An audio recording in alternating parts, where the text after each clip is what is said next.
¿por qué pasa?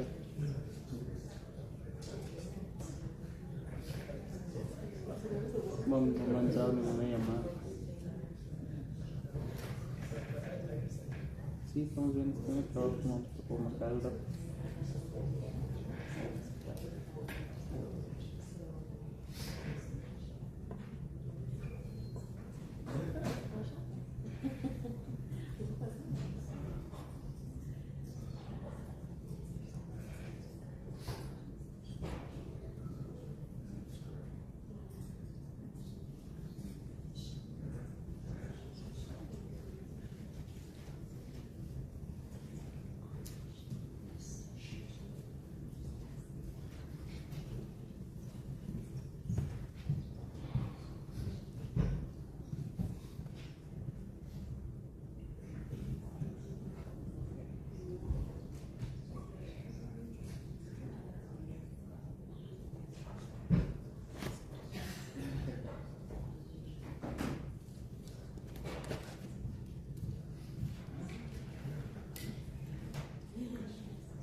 people like it. Thank you. You're okay.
the Supervisors' regular meeting to order. We would like to take a moment to acknowledge the land we call home. There are communities in the San Diego region that face unjust conditions and circumstances related to the environments in which they live. The tribal nations of the San Diego region are an example of one community that has historically faced such injustices. We acknowledge the harmony that existed between the land, nature, and its original peoples who have since endured displacement, persecution, and systemic oppression. We pay our respect to the unceded territory and homelands of the 18 tribal nations in our region, the most in any county in the United States, from 4 cultural groups: the Kumeyaay, the Yanyo, the Luiseño, the Cupeño, and the Kaiweka. We aspire to learn from indigenous traditional knowledge and experiences in undoing the injustices of the past. Andrew, please call the roll for today's session. Thank you, Chair Lawson-Reamer. I'd like to note that Supervisor Desmond is ill and will be absent today. So with that, Supervisor Anderson. Here. Chairperson McGeary. Here. Vice Chair Montgomery Stepp. Here. And Chair Lawson-Reamer. Here. Here. We will now have Reverend Marcus Lorman deliver the invocation, and Rachel Junin will lead us in the Pledge of Allegiance. Please stand for the invocation.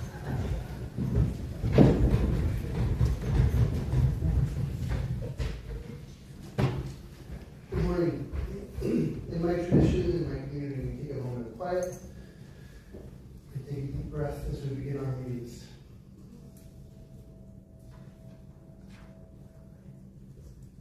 Source of all life, hope, and delight, throughout time you have come among us, the stewards of this land, blessing each and every generation with wisdom and clarity.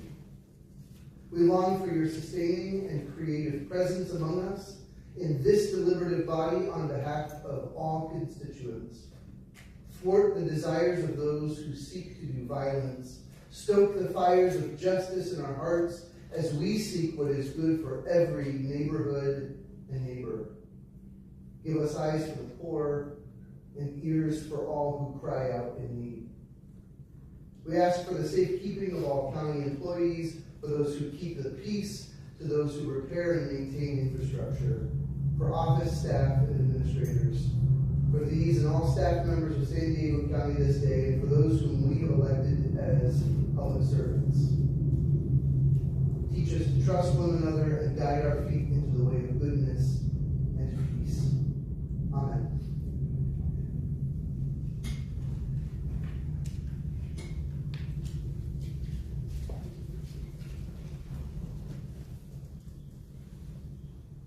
Good morning. Please raise your right hand over your heart. Ready? Begin. I pledge allegiance to the flag of the United States of America and to the republic for which it stands, one nation, under God, indivisible, with liberty and justice for all.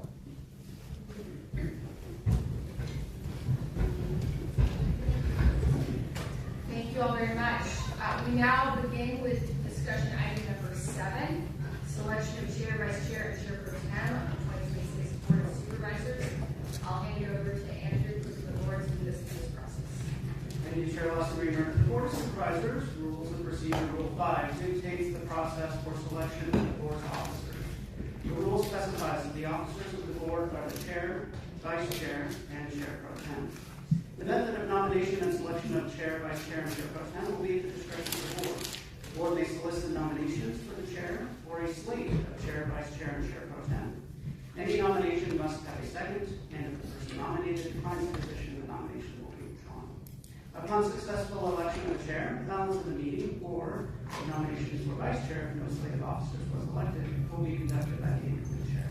It will be appropriate to consider a nomination for chair or a slate that includes the chair, vice chair, and chair pro tem.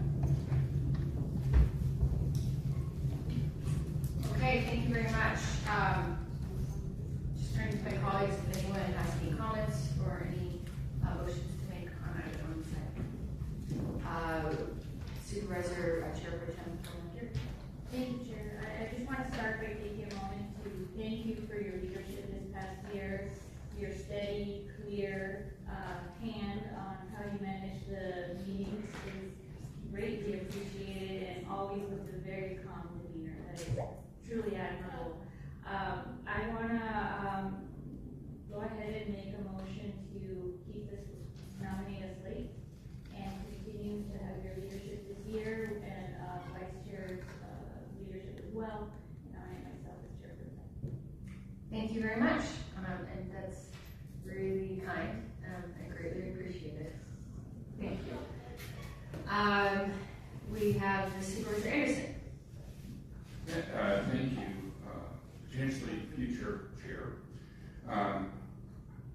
By the way, thank you.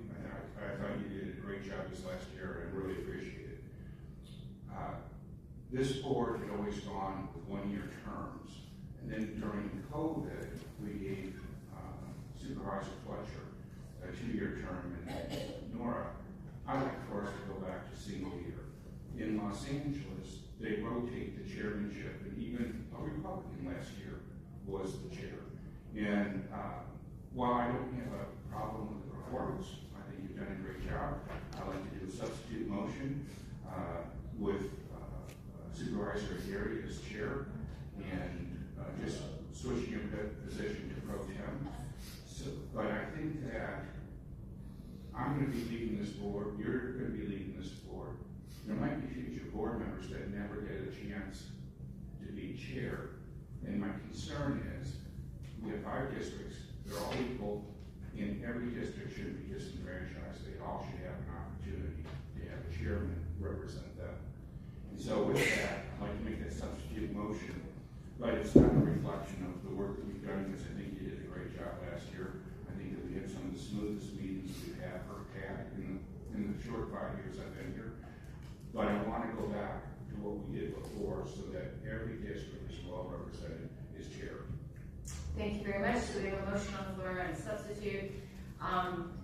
Next up is Supervisor Montgomery Stepp. From a procedural standpoint, if there is that we have to consider whether there's a second for the substitute motion. I don't hear one. Okay. If there's no, let me turn to Supervisor Montgomery Stepp. If there's no second, then that motion will die, and we'll go back to the original motion. Supervisor Montgomery Stepp, Vice Chair. Yes, thank you, because I was going to ask the procedural question before I seconded the Chair Pro Tem's motion. I think that it has been a lot. There have been a lot of ups and downs. I've been here for 2 years and a month, and in that time, this board for quite a while has not been complete. And I think the majority of last year, there were 4 supervisors and not 5, I think, to the supervisor's point. I get the rotation. Also, there has been a lot of turmoil since COVID. So, for that, and of course, for the way that you have led this board, I'm happy to second that motion. And continue on in this year of 2026, the way that we, the way that we were positioned last year.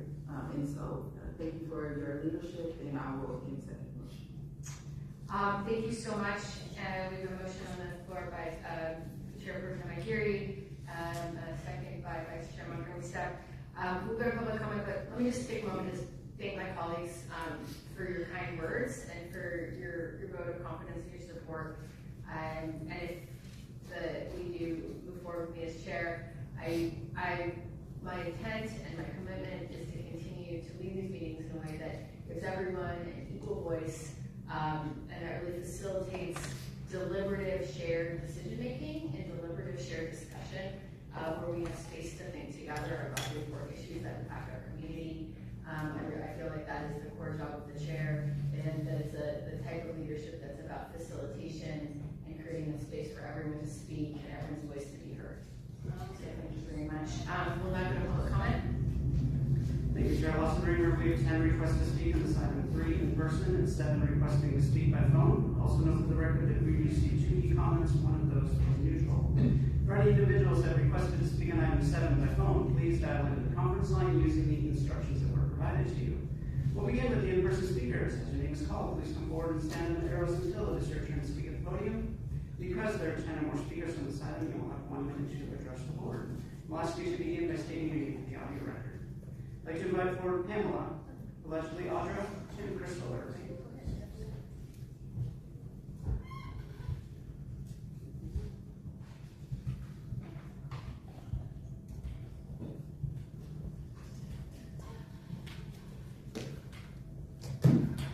You guys in your 1 minute. I would like to make a substitute motion and nominate myself as chair. I second it. So can we, is that? Are you going to vote on it? No. Good. And it's good that you guys do that whole minute, because they're going to be the same. You guys are going to continue to do traffic children, to exploit all of the people and raise taxes, take people's homes, all of the good stuff the government does that's here to help, and then you got all your socialist services that you have to provide to the people in the meantime. But yeah, it's just very interesting to see you guys sit up there and thank each other the way, things are coming down the pike though, so it's going to be an interesting year. Doesn't matter who is chair. Obviously, it's going to be Tara, because she's a terrorist and she needs to continue on her reign of terror in San Diego. And Monica's going to be vice chair. I'm actually surprised we didn't want to kind of go for one of those new things and have a black chairwoman. That would have been interesting.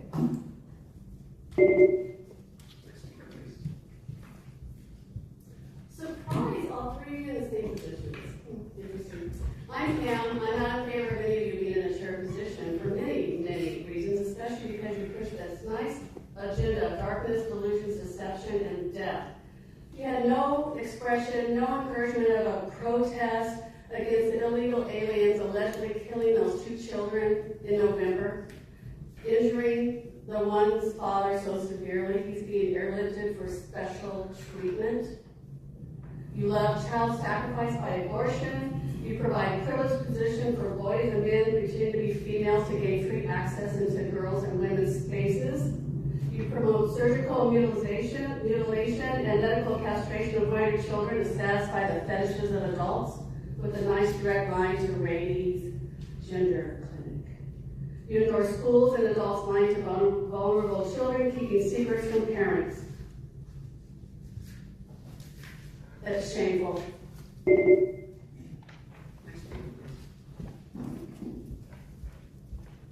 Good morning. My name is Crystal Irvin. I'm proud to serve as president of SEIU Local 221, and I'm in favor of the motion on the floor.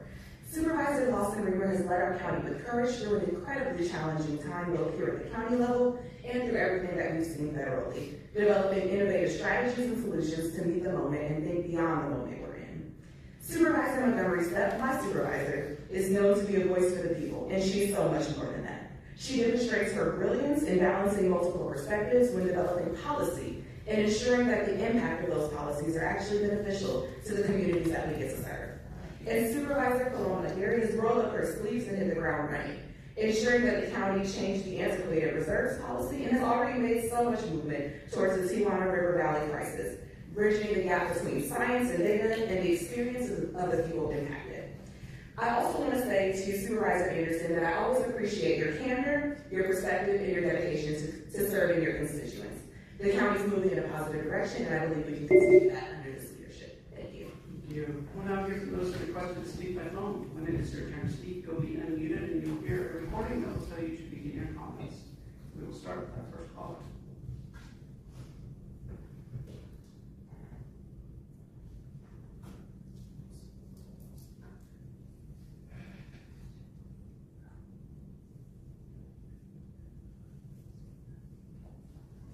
Oh, can you hear me? Yes, please go ahead. Oh, sorry, my device is muted. We'll have the 2026. And, okay, so before you move to the first item, this first item, the selection of the chair, vice chair, and chair pro tem, I want to put this on the record. You represent people who do not share your politics and who currently have no voice on the dais. That may be how the system is designed, but an unfair system does not become fair simply because it's normalized. Leadership selection matters, and not just symbolically, but practically. And because when one political ideology controls leadership positions, large portions of the county are governed without representation. That erodes trust, increases unrest, and fuels the frustration you are seeing across this county and on the planet, quite frankly. San Diego is not politically monolithic. Your leader. Thank you. Here for the next caller.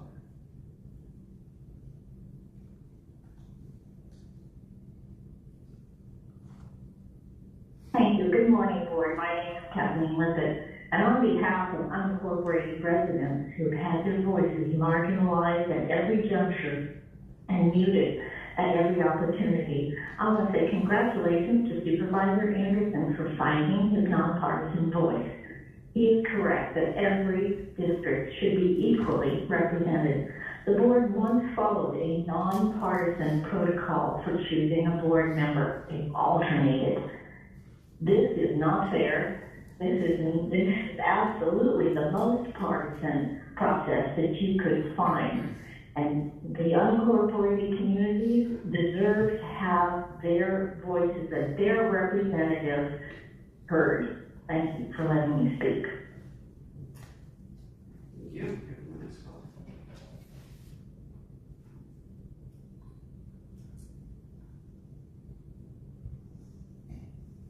Hey, sure, no one on this board is proving themselves worthy of running a meeting. This cell's working 20 minutes late today. Jim can't even show up. Monica, the way we position line means progressive publics remain in control. So of course they're all against equal representation of the county. This is a dictatorship. Here's had inconsistencies, major malfunctions, political theater, and quid pro quo fraud that should be addressed by the federal government. Monica is the worst CDS of everyone on the board. Progressive puppets Joe and Manuel have been little twin terrorists stand out with their double chin stuck in their phones, rudely running their loud mouth while people are speaking. Joel cost the county millions in tax dollars on Uber rides, muffins, and on a gaudy, rented building in El Cajon, of which lease benefits a campaign donor. And you already got fined $20,000 in 2009 for that reason. Has debt rid Manuel paid off with property taxes on the comedy as she can actually qualify to be a supervisor or chair? How about the $7,000 in credit card debt or Nerd Jose's $31,000 bankruptcy from all of his failed businesses? See, nobody on this board is leader. 4 of you are follower minions who will do whatever Newscom tells you to do.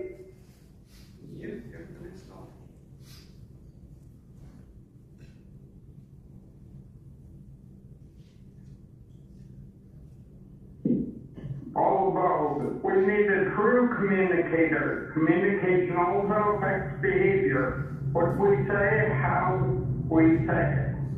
The lack of regular communication makes people anxious, agitated, and often angry.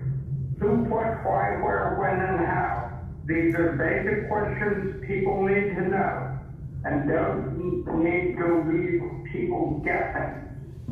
And we need an even-tempered person who obeys the law, prioritizing the Constitution and then the rest.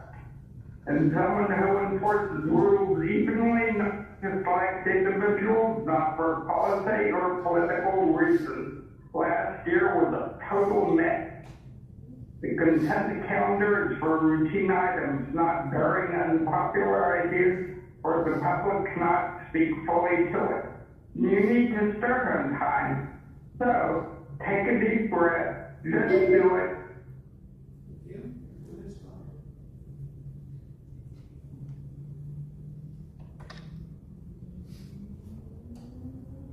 Good morning, Board of Supervisors, and Happy New Year. This is Ann Riddle. I'm speaking on behalf of the residents of unincorporated county, which primarily puts us in Desmond and Anderson's districts.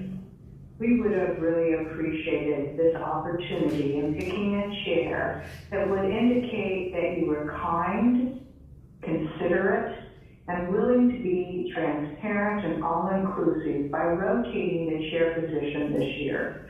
I think we were all deeply offended when we saw for the first time ever in the history of Board of Supervisors with Nathan Fletcher that he had a repeat second year. There was something very troubling about it, and it would be troubling again.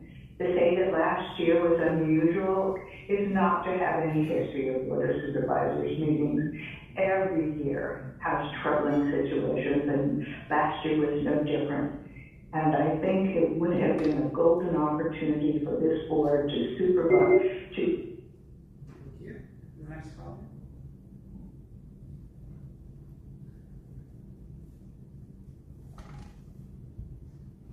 Hi, my name is Andrea Ebbing, and I pretty sure on this one until I saw the news this morning that Carol Reamer has taken a stand against Somerset's $200 million retail or consumer theft initiative. Anyone that's willing to take a stand against the actual RICO mob boss that is destroying San Diego is worthy of position, in my opinion. Thank you so much for taking a stand. Everyone is afraid of her, but they don't need to do any more. We need to expose for what she's doing to the county. Thank you. Thank you. Here's the next comment.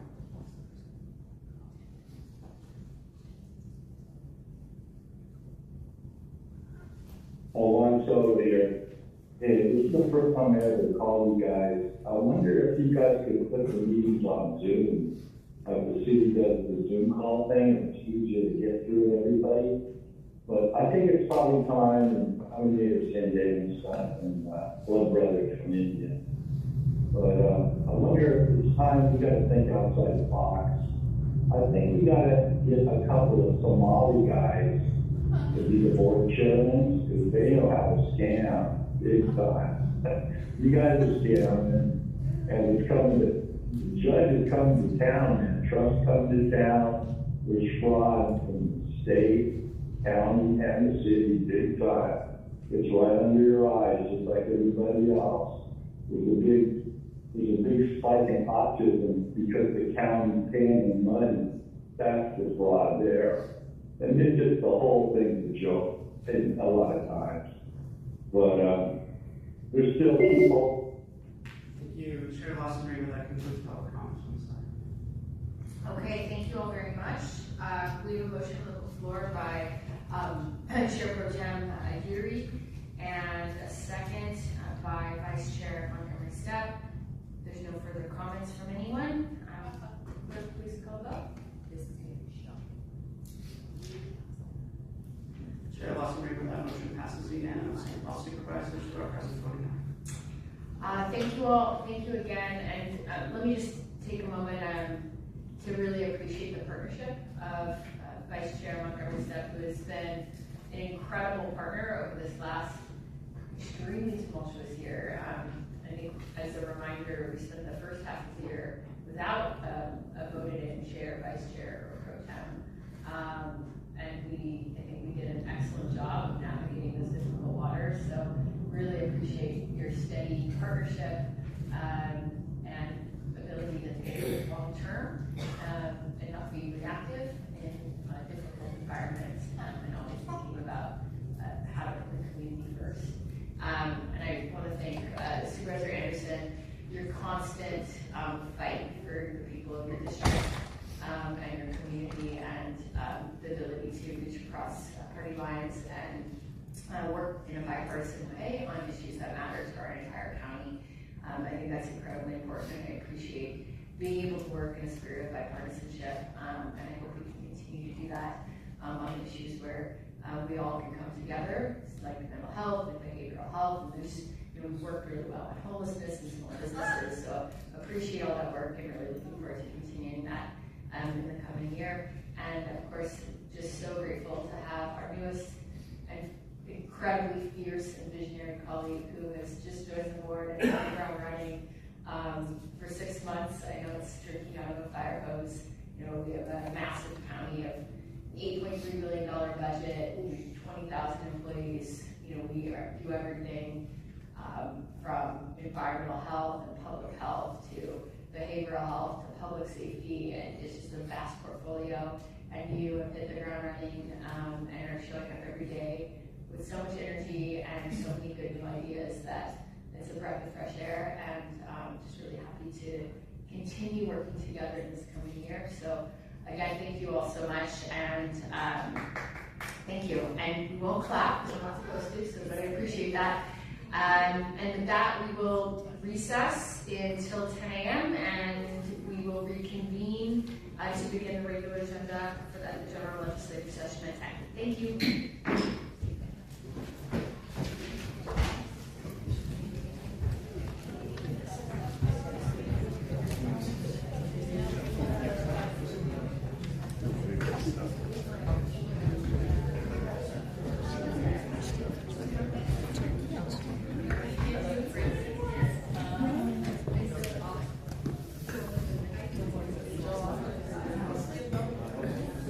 Yeah.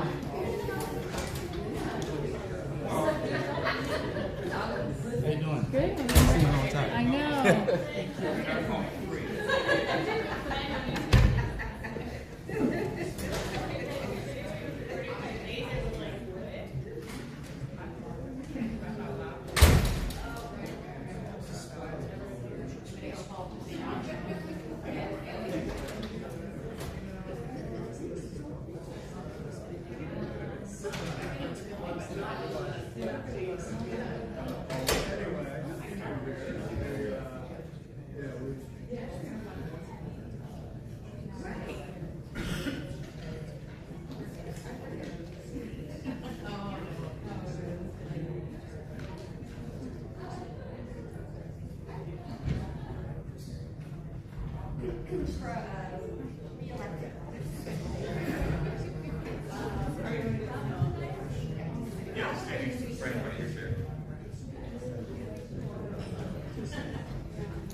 Alright, okay, let's do this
That's how he gets on me for speaking out, I'm a whistleblower, they're trying to put me in jail.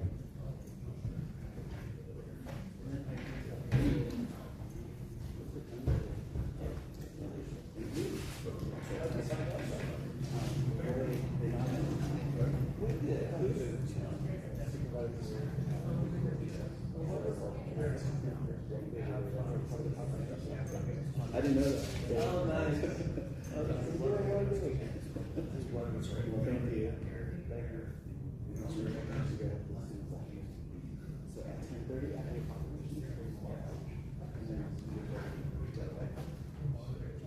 oh, hi.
Oh, thank you.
Accepting the proclamation is Jonathan Burgos.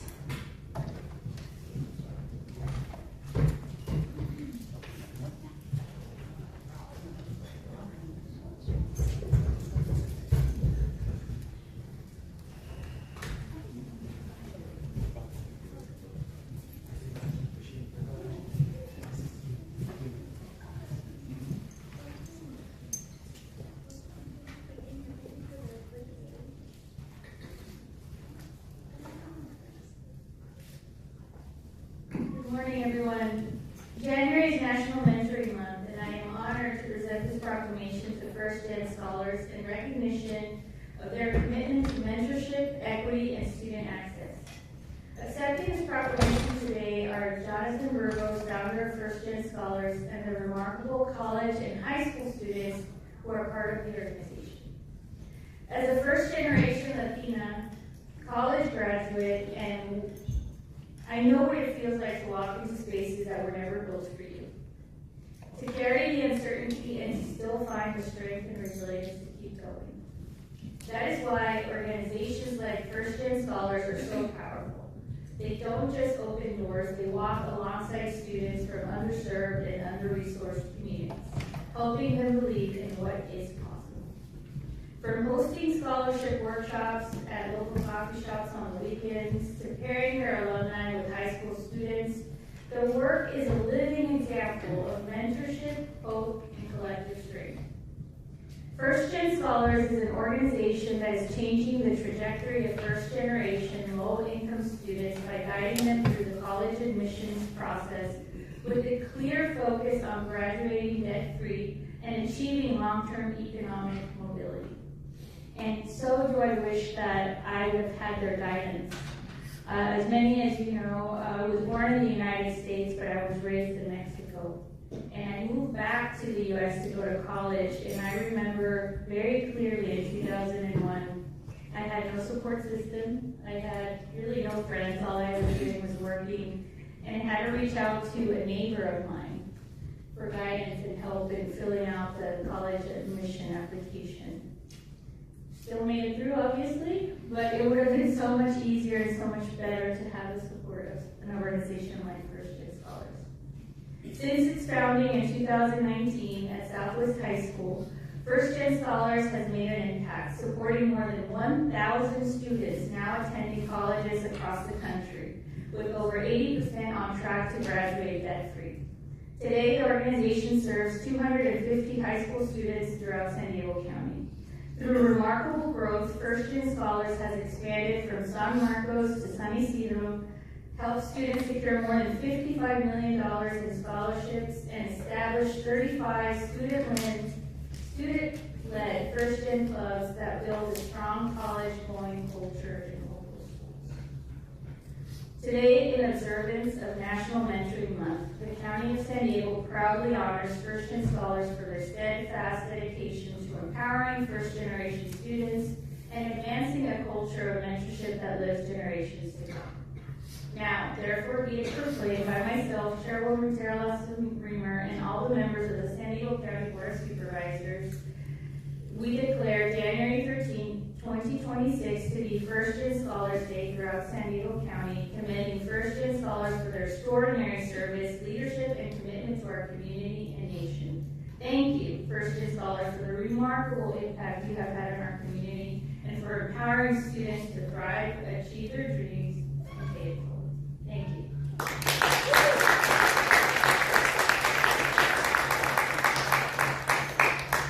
Good morning, all. Mentors are translated as a possibility. They help young people turn a maybe into a plan. Receiving this proclamation is deeply meaningful to us because mentoring is the heartbeat of our organization. Supervisor Anide, thank you for recognizing First-Gen Scholars in our community of mentors. This year we served over 250 students from San Marcos down to the border. We created 35 First-Gen clubs, and our scholars like Rachel from Morse, president of the only AAPI Youth 501c3 in Southern California. They're also like Tony, Rebecca, and Leah, who are leaders at Mission Bay High for both the First-Gen Club and the Cesar Chavez Service Clubs. Next year, they'll join alumni like Lindsay, who served as a mentor this year while completing her first year at UC Berkeley. Julius is in his 3rd year at Brown University and worked this past summer as a policy intern for D4 Supervisor Monroe's office. In 5 years, we've served over 1,000 students who've earned over $55 million in scholarships. Every acceptance letter is a door opened. Every scholarship is a barrier removed. And every diploma earned is a dream realized. In 2024, we were among the first recipients of the County of San Diego OERJ Equity Impact Grants to build capacity. A couple months ago, we achieved this by receiving a transformative $1 million innovation grant from Alliance Healthcare Foundation. This proclamation isn't just an honor, it's a reminder that in the County of San Diego, talent is everywhere, and sometimes all it needs is a mentor who believes. Thank you.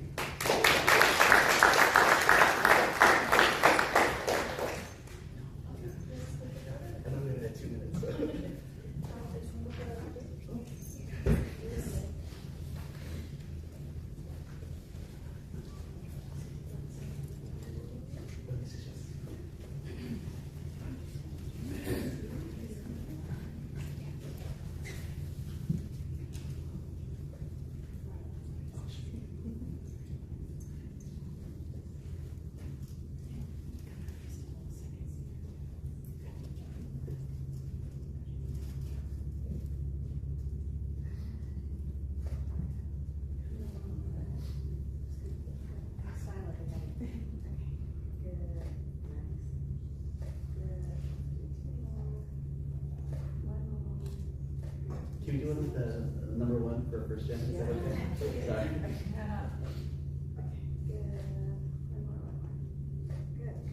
Thank you. All right, everybody smile.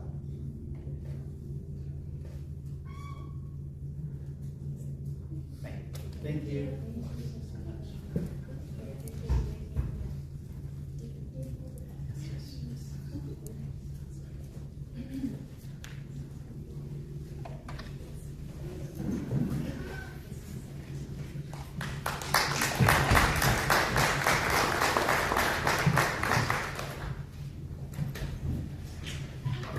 Very much.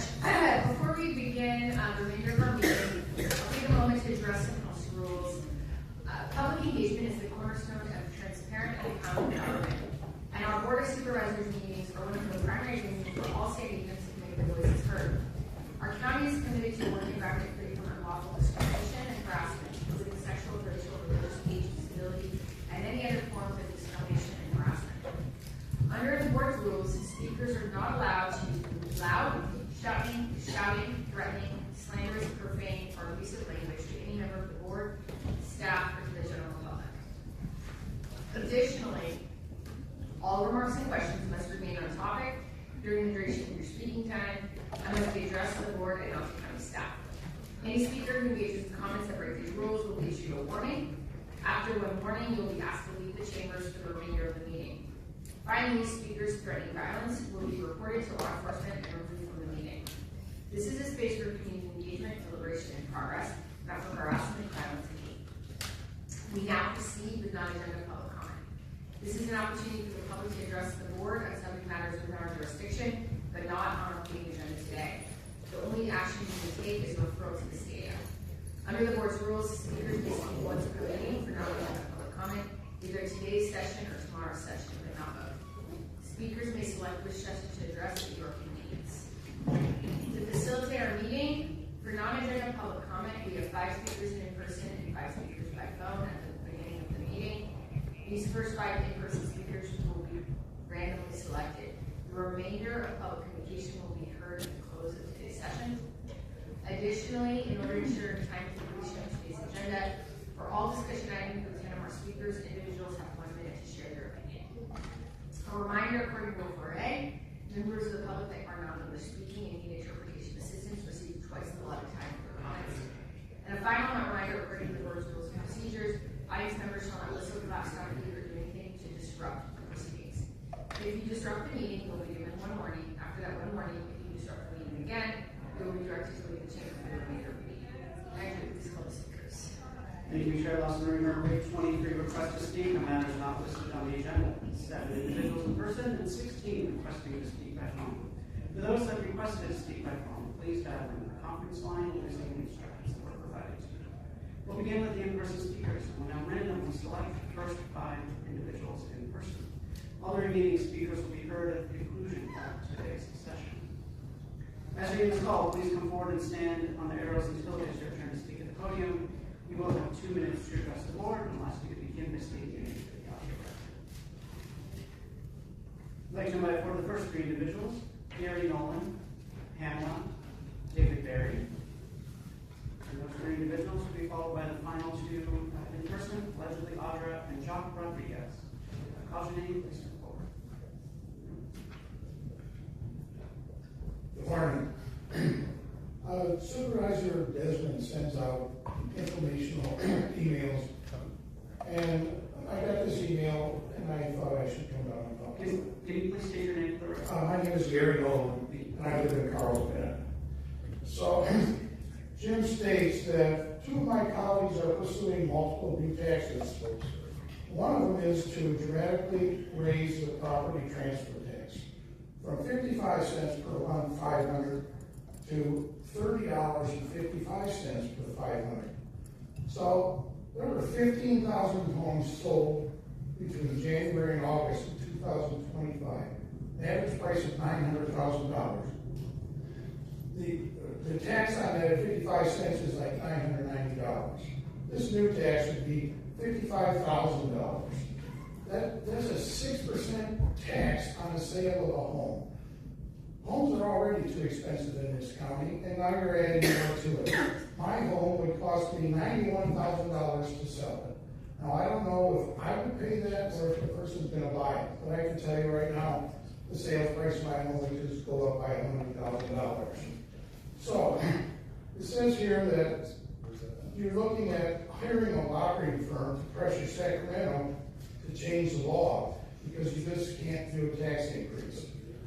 I would ask that if you think this is so important to raise another $800 million by doing this, put it on the agenda, talk about it, get your 2/3 vote, and then put it on the ballot and see what we have to say. Because I can tell you right now, it is definitely unknown. Thank you. Thank you. My name is David Berry, and I have a property management company. I looked at the scenario in San Diego, and I see there's 3 types of homeless people out there. The first are the ones that sleep on the sidewalks and wherever they find the night. The second group is the ones that have tents, and they're underneath the freeways and they're on the side of the roads. The third group is the one that's not being seen and not being heard and not being held. And those are the ones that live in the motorhomes and the trailers. Those kinds of guys are living on the bridges and behind industrial places, and they're living wherever they can park their motorhomes and spend the night. I'm thinking that there's a way to help them by finding them a place that they can actually park and stay, so their possessions are safe. Right now, if they leave their motorhomes, other homes take their things, right? And they're already struggling at the bottom of the pail. I'm thinking that there is a way that we can find a piece of property outside of the city limits, maybe over by Alpine or further out somewhere, and have them park where they can have water, light, and sewer, especially sewer, because what they're doing now is they go to the one dump that we have in the city, which is over there on the visitor center, or they pull the handle and they drop it into the storm drain. The storm drain comes out in the bay, and that's not good. That's the reason I'm here, because I go to the bay and it smells like them people. And I'm thinking to myself, okay, so what can I do? I have almost my customer that have a customer that has a 100-acre piece of property a little north of Alpine. And he said, well, I already have 800 watts of electricity there. I already have a septic system that can handle this, and I already have enough water pumping out for everybody to be okay. And I thought to myself, well, that's a matter to take it over to building for zoning and all that, but that's not what I'm trying to do. What I'm trying to do is give them a service that has a time limit, so that social services can get them out of motorhomes and into regular houses. The service. Thank you. Next speaker.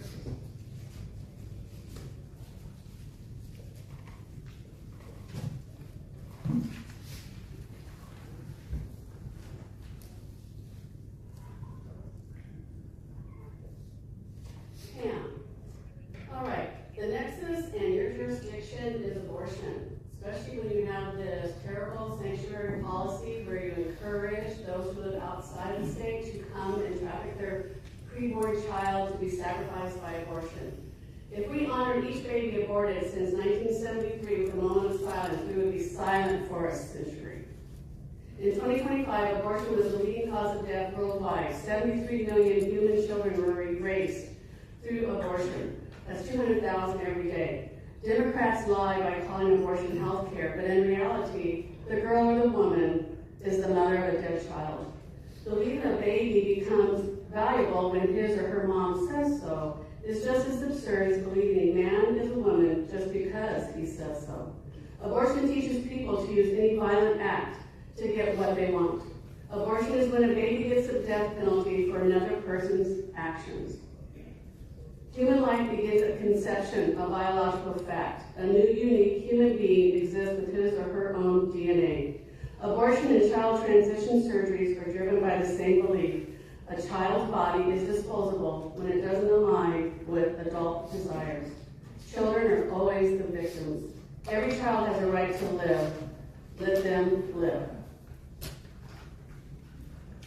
Thank you. Next speaker, please. Josh Rodriguez. And I understand allegedly Audra would like to speak tomorrow, so I'll call the next person on the list. That is Chris Wilson.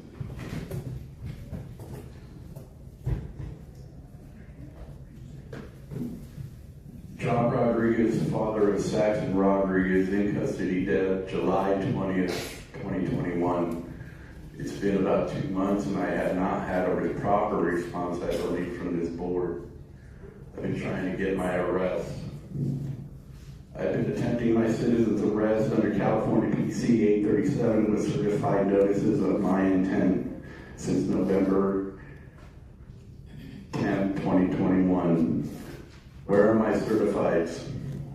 I tried to leave a copy with you guys, the clerk, and no one wanted to take it. You guys have a zero tolerance for fraud, waste, and abuse. Am I supposed to charge everyone on the board, staff, and attorneys as required under the section of USC 18, subsection 242 and 241?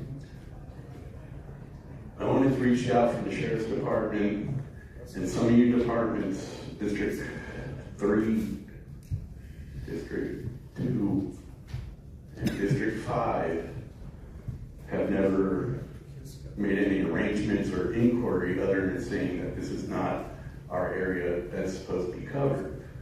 So that needs to be addressed. Someone needs to call me. This is a civil issue.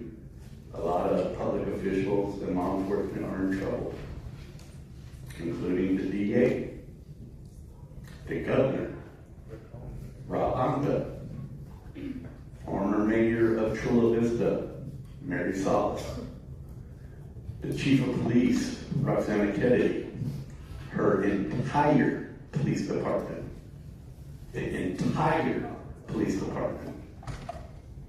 It's a homicide murder, and I am the father. Served in the military for rights my son should have had. Thank you for your time.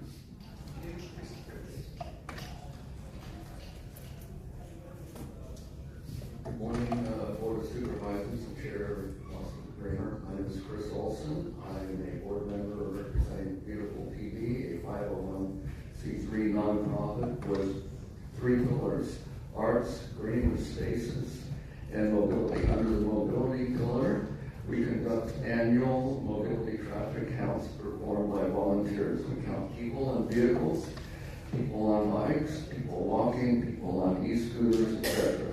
This year, our 11th year of counting, the Board of Supervisors awarded us a grant to bring our methodology to the state of the art and also allowing it to happen 24/7. We employed automatic traffic sensors and radar speed guns. The sensors differentiate between all types of mobility and track speed. The sensors cannot do facial recognition and they cannot read license plates, but they do provide a lot of data, including near-miss data. With this new technology, we were able to analyze data, identify safety issues, and recommend structure changes. This report was made possible by the grant from the county supervisors.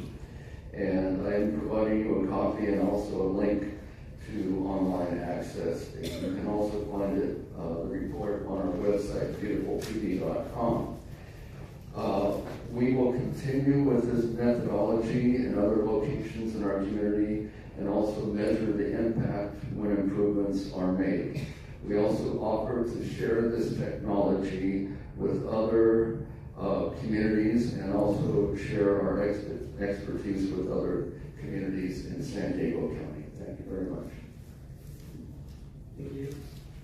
We'll now hear from the individuals that requested to speak by phone. Again, in accordance with the board's rules, we'll be hearing from the first 5 callers.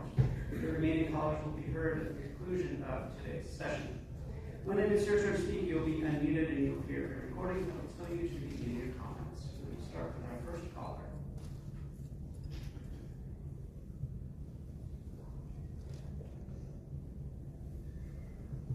Okay, so I'm Paula here, and let's see, where am I going to start? Gosh, so much to say. But I guess I will start at what it will take to put this county back on track for 2026. And the answer is simple, the people. Nothing changes because of politicians, and everything changes when the people stop being complacent and stop surrendering their power. That complacency is how we got here. Look around, things are chaotic locally and globally. People are restless, people are fed up with governments and policies that do not serve them. And San Diego County is no exception. Take the illegal parking meters in Mobile Park. Those meters were purchased before the issue was ever voted on. So the pushback didn't come from City Hall, it came from the people. And because of that pushback, the issue is being forced back onto the table. So it wasn't City Council or any of the supposed leadership, it was the people. And that's what it's going to take. So you ignored the people of the Grove, Spring Valley, you abandoned South County while families breathe in toxic sewage from the Tijuana River for decades, despite having the money and technology to fix it all. That was a choice. And we're living through, what we're living through is order out of chaos.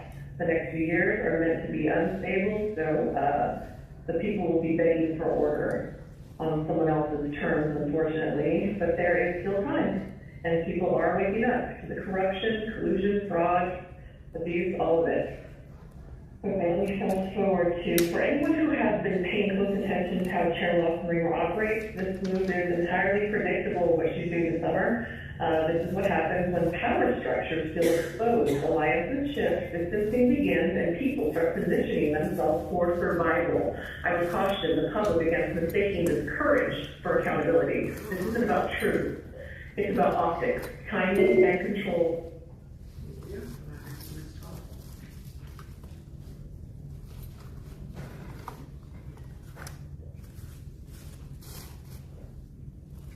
Hi, good morning, Supervisors. I'm here as a parent of 3 young children who live in multi-unit housing to urge you to make smoke-free multi-unit housing a priority. People living in poverty are more than twice as likely as those with less education are more likely to be exposed to secondhand smoke, often because they live in multi-unit housing where smoke travels through walls, vents, and shared spaces. Tobacco remains the leading cause of preventable death in our county and nationwide, claiming nearly 490,000 lives every year.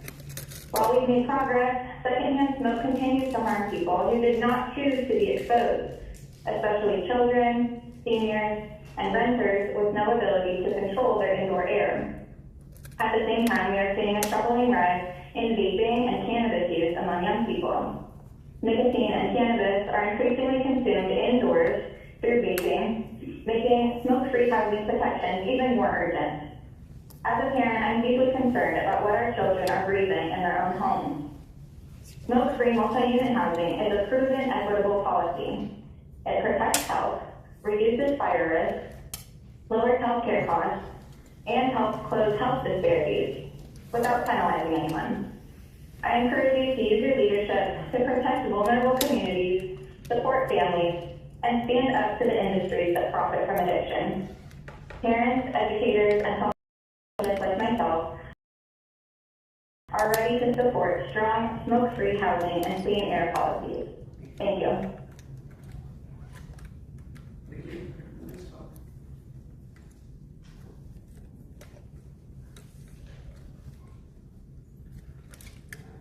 Good morning. My name is Becky Graff. I'm a public health educator, and I'm here to urge this board to rely on science-based, peer-reviewed research when considering marijuana policy, especially when it comes to the idea of expansion in the backcountry. Neuroscience is clear. The human brain continues developing until around the age of 25. During this time, the areas that are responsible for judgment, impulse control, and emotional regulation are still forming. Exposure to psychoactive substances during this developmental period can be detrimental. Most recently, research published in the American Journal of Psychiatry, one of the nation's leading peer-reviewed medical journals, summarizes decades of clinical and neurobiological evidence showing that marijuana exposure during adolescence and young adulthood can alter brain development. The findings link early and frequent use to increased risk of addiction, anxiety, depression, psychosis, and lasting cognitive effects. Risks that are intensified by today's high-potency THC products. This is well-established neuroscience published in top medical journals. As the board considers any kind of expansion of marijuana businesses, particularly in the backcountry, it's critical to recognize that rural areas often have fewer prevention resources and limited access to mental health care. Increased availability and normalization bring long-term public health consequences that communities are left to deal with. I ask this board to listen to the science, including the research published in journals like the American Journal of Psychiatry, before approving any expansion of marijuana into the backcountry. Protecting the developing brain should remain a top public health priority. Thank you. Thank you. Next call.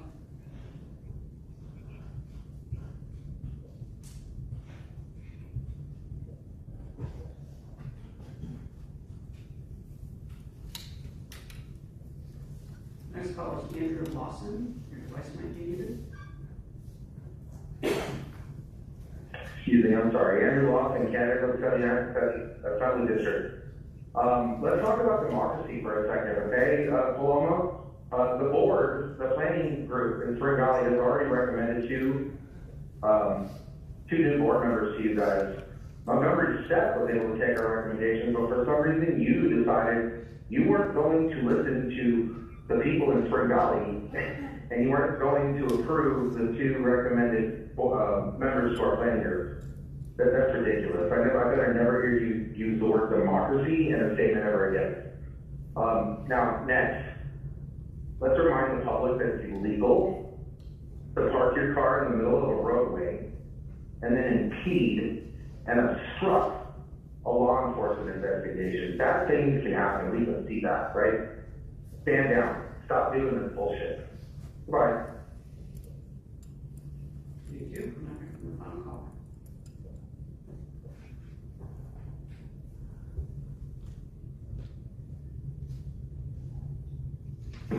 Hello, my name is Mary. The food we eat and the homes that give us shelter all come from nature. But everything that comes from nature provides it all for free. So then, why does the government get to tell us what nature already provides for free? Here are some ways you can help nature. For starters, you can start demanding them to stop letting them spray our skies. First of all, spraying our skies is horrible for the environment. It pollutes the soil and our animals that we love. The money the government takes from the people is wasted on things we don't need. Instead of using it for other things that would be helpful, like providing homes for the homeless families. My biggest concern is the toxic from the township. We breathe the air that the chemtrails pollute. Let me ask you a question. Aren't you guys concerned about your families breathing in this toxic air? Come on, guys. You can stand up. Nothing is stopping you except yourself. Please do the right thing and start standing up to the people who are polluting our skies. Thank you. Thank you. Chair Lawson, that concludes the request for non-agenda public communication this morning. Again, all remaining speakers will be heard at the conclusion of today's session. Okay, thank you very much. I appreciate everyone being here and participating. The next item on our agenda is the approval of the minutes, statements, and proceedings for the general legislative session of December 9th and December 10th. We have a motion by Supervisor Anderson, a second by Vice Chair Montgomery Stepp. Please vote. Chair Lawson, that motion passes unanimously. All supervisors who are present voting aye. Okay, thank you very much. We now proceed with the formation of the consent agenda. All items on the consent agenda are routine and will be acted upon with one motion. Individuals can comment on the consent agenda after supervisors pull any items they would like for discussion. Our consent agenda today consists of items 1 through 6 and item 12. We will also be including item 10 on consent, and that will be continued to the following meeting. So again, the consent agenda today consists of items 1, 2, 3, 4, 5, 6, item 12, and item 10. And item 10 will be considered for continuance to our following meeting the next time we have a general legislative session in a couple weeks. With that, I will turn to my colleagues to see if anyone have any questions or comments on any item in this consent. Vice Chair Montgomery Stepp. Thank you, Chair.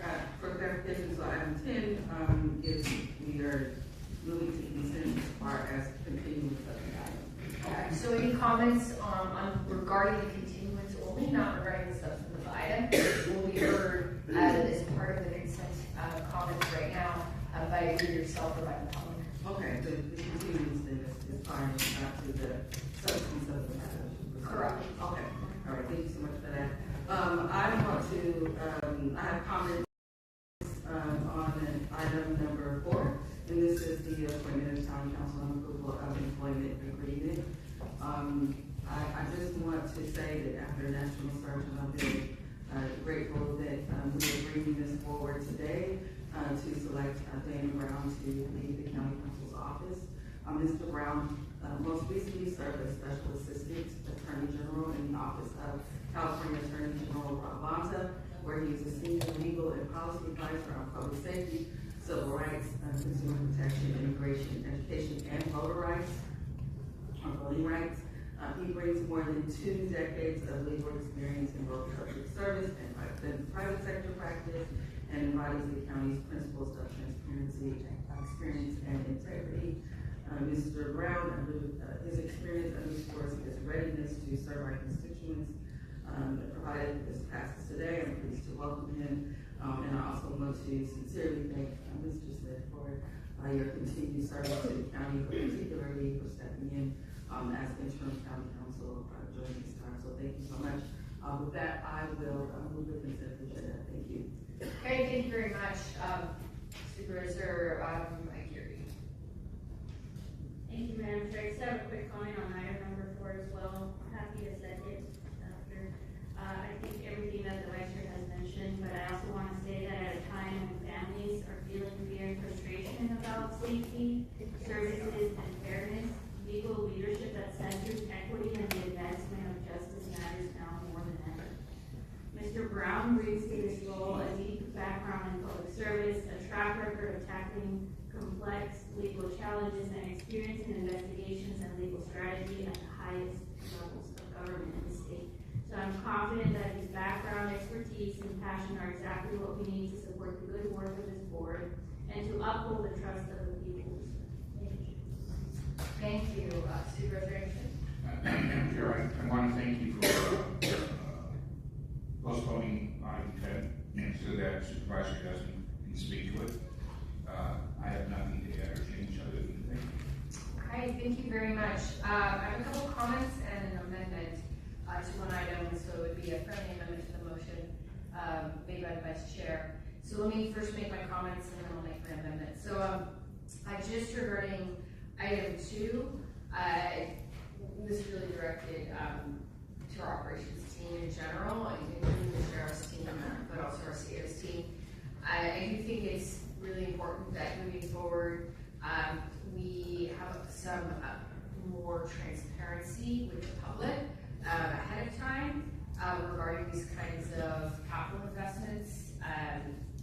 It would be very helpful if this could be included in our budget planning process annually. And I know obviously these are necessary investments. I think we've known this was coming for a while, based on my understanding that these are parts from the 80s. So we've had a long time to know that these parts are no longer available, so it would have been good to know ahead of time.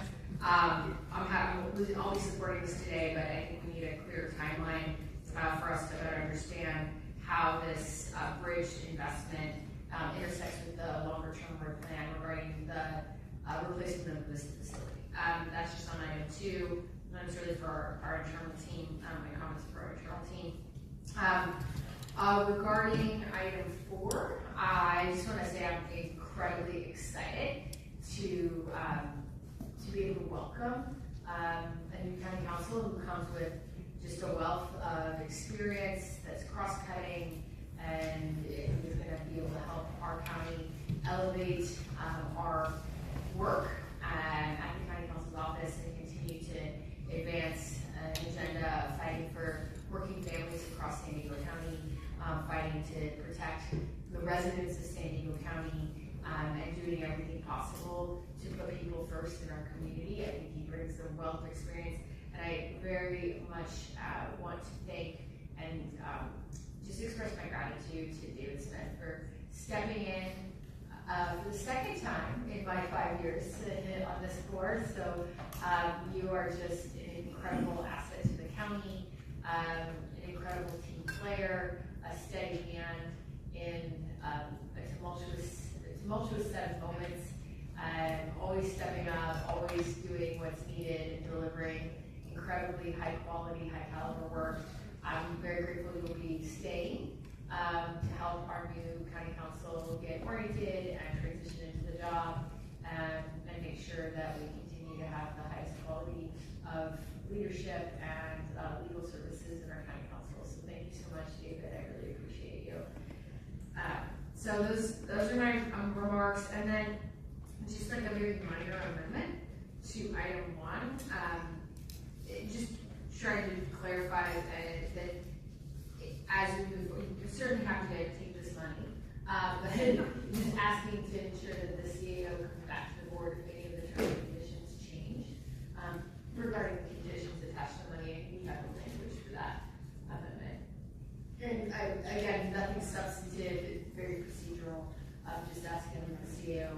And I think that to be fair, I think you've been wonderful about checking in, but I just want to make sure that that's on the record, that we won't be moving for any changes in terms and conditions without so that's that amendment. I'm happy to accept that. Okay, thank you. Okay, thank you. So we've got a motion and a second. We'll now go to public comment. Thank you, Chair Lawson. Before we begin public comment, we would like to make a note for the record. Agenda item 4 seeks appointment of and approval of the new County Council's employment agreement. Pursuant to Government Code Section 54953, prior to taking final action, the legislative body shall orally report a summary of a recommendation for a final action on the salaries, salary schedules, or compensation paid in the form of fringe benefits of local agency executives. The proposed terms of the employment agreement include an initial annual base salary of $380,000 with annual cumulative increases to the base salary effective on June 25th, 2027, and June 23rd, 2028, in an amount to be determined by the board, but in no event less than 3%, nor more than would be above the county council salary range. Contributions to the county council's deferred compensation account equal to lesser of 4% of the employee's gross salary, or 100% of the pre-tax IRS deferral limit. A monthly automobile allowance at the equivalent rate established by Administrative Code Section 496 of $675, and 80 hours of executive time off per calendar year, and all other fringe benefits and paid leaves applicable to executive management. With that note on the record, this item may be approved on consent. We have 14 requests to speak, 4 in person and 10 requesting to speak by phone. Again, as a reminder, the consent agenda includes items 1 through 6, 12, and item 10. Item 10 is being continued to the next meeting, so individuals that requested to speak on item 10, please speak to the continuance. Any individuals that requested to speak on items on the consent agenda by phone, please dial the conference line using the instructions that were provided to you. We'll begin with the in-person speakers. As your name is called, please come forward and stand on the arrows until the description and speak at the podium. You will have 2 minutes to address the board, unless we can begin by stating your name for the audio record. Also, please identify which items on the consent agenda you are speaking about. I'd like to invite forward Pamela, allegedly Audra, Aaron Sermoda-Grassi, and Ricky Robertson. If I call your name, please come forward.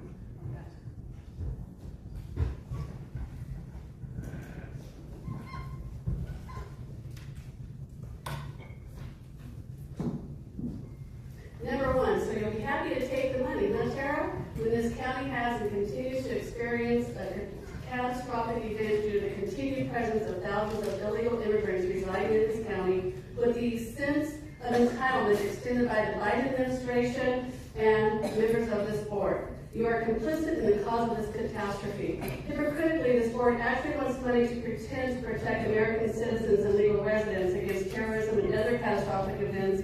At the same time, in agenda item number 8, you want to impede, interfere, and incite danger of our law enforcement. There should be a watchdog assigned to confirm transparency of your soft amendment to make sure you allocate the money correctly. Number 10, my nexus is to protect children, and that should be your jurisdiction. Again and always, the radical leftists target children. These children are young and vulnerable to nefarious adults acting on self-gratification and satisfaction. SB 357, authored by State Senator Weeder, is vile and wicked, as it does not protect all children and leaves them vulnerable at the hands of sinister adults to be abused and sexually trafficked. If you oppose this, you put criminals over children. Number 12. It seems that this board does not seem to have met the county's vision of a just, sustainable, and resilient future for all, and healthy, safe, and thriving communities, as per the agenda documents. In 2025, 50 new lawsuits were filed by adults alleging sexual abuse while children at the county facility, in addition to the 100+ already filed. Seating one member of the Board of Supervisors as chair could figuratively appear as releasing the fox into the henhouse. Perhaps a non-supervisor could be the chair. Broaden representation. Next speaker, please. Good morning, Board of Supervisors. Aaron Sermoda-Grassi, Associate Director, Alliance San Diego. We'd like to remind the county, I'm speaking to item 1, we'd like to remind the county supervisors, county CEO, and county office of emergency services that the county has an obligation to adhere to state law, namely the California Values Act, and that any activities related to this grant must not be in violation of state law. We know that the federal administration is actively trying to tie DHS, EMPG, and SHSP grants to immigration enforcement. At the moment, they have been prohibited from doing so by a court injunction. However, we also know that's under appeal. Should anything change with the conditions of these grants, it is our expectation that the county and their sub-grantees on the grants will refuse to do anything that puts them in violation of state law. And to the effect, I wanted to say thank you to Chair Leslie Reamer and to Vice Chair Montgomery Stepp for putting forward an amendment and then seconding that makes that very clear. Thank you.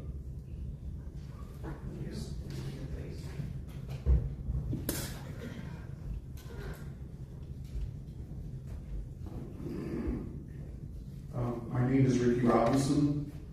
I'm the paternal grandfather and voice for Melodica and Zaire Robinson. Child and family well-being social workers, guardian ad litem's, county council judges.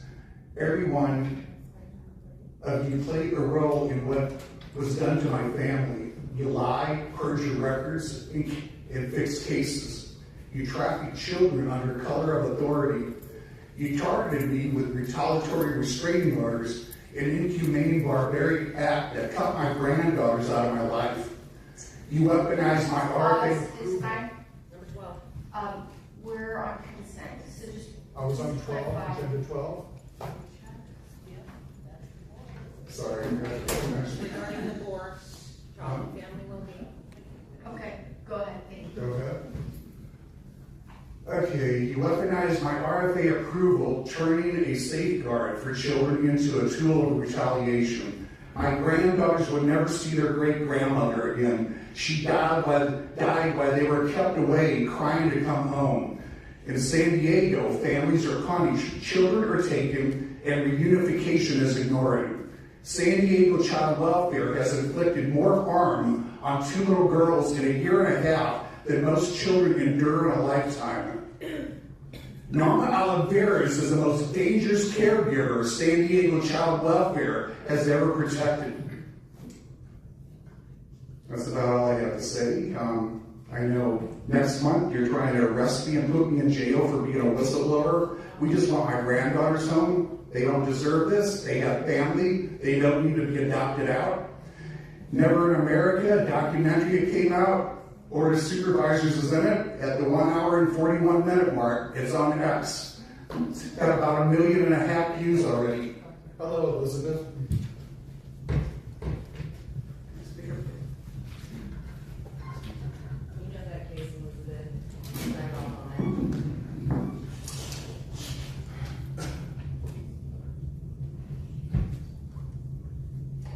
Is it okay to go? Are you finished? Okay, great.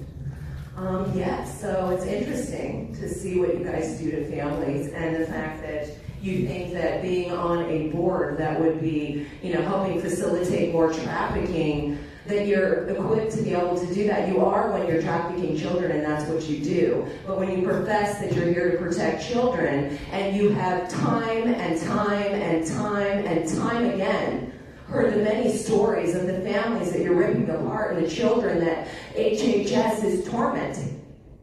And child and family well-being, it doesn't matter what you guys do to pretend to transform the agency. A little girl already died. Arabella McCormick. Like, that should have been enough. But you guys don't care what you hear coming here because the money that comes in, right, Elizabeth, the Title IV funding that you guys get to rip a family apart, it's not used to reunify, and ASPA isn't either. It's a fast track, it's a conveyor belt to put children through the system and put them through behavioral health services if the transition isn't going well. It doesn't matter how many children beg to go home and cry and plead to go home. Imagine that was your daughter, Tara. Imagine.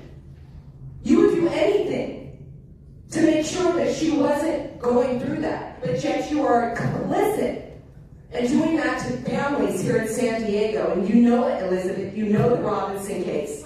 You guys all talk about me in your... Hello, please pause. Point of order, Madam Chair. Thank you. You stated in the rules at the beginning of this meeting very clearly that public comment needs to be directed to us, not the staff. This is the third time one of our staff has been mentioned.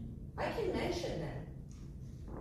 You can mention staff, but you have to speak to us. I am. Okay, continue. I haven't. Thank you, Paloma.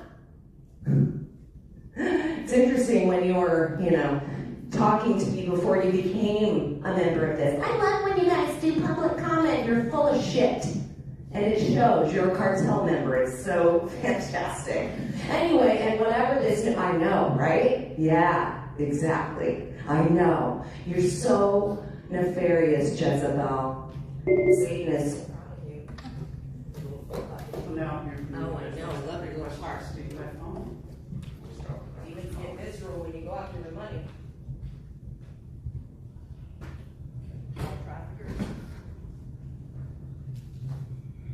Hey, it's true. I don't want to support the nexus of the county supporting DHS and ICE activities and law enforcement rather than aiding the Leo killer narrative like my mother's been doing on her trash social media. I approve the city councilors on long overdue repairs to the Vista Jail. The problem, $4.7 million from the general fund, only about $1.5 million from the criminal justice fund, which makes me wonder why the county didn't further invest in that fund when there have been issues for decades, and $14 million in bond debt. Where will that bond debt paycheck come from? We know the answer is yet another tax added on to the county's plans of a transfer tax, property tax, payroll taxes, and sales taxes. I agree, why does the Padres who make millions a year owe the county an MTS factor on the Mills Building parking garage? The county losing $208,000 in 2 years is outrageous. Why are the Padres getting a pass? Is it because they've given out free passes to people in office? I'm poor. I'm very glad to see what's his face David eventually hitting the road.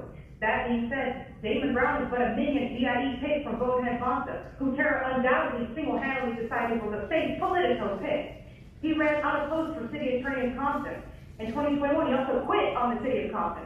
He tried to get the state effect to criminally probe the sheriff. He pretended he was qualified to run for the Pomona School Board, and he supports racist reparations.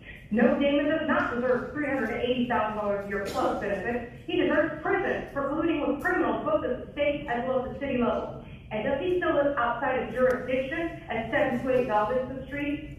That corrupt pig means the federal government will absolutely be looking into this county. I'm going to make sure of it. Item 10, we're waiting on addressing sexual assault on children because Jim failed to show up. Item 12, no, not a single crazy from this board should be dictator of the Child and Family Advisory Board. Tara has proven herself incapable. You know, she uses her own daughter as a political strategist. It's disgusting. And Tara, pay attention to the agenda or don't approve it. And if mission and staff is okay, why did you interrupt me at a previous meeting for Manuela's sake? Because she's a crybaby. Thanks. We'll hear from the next caller.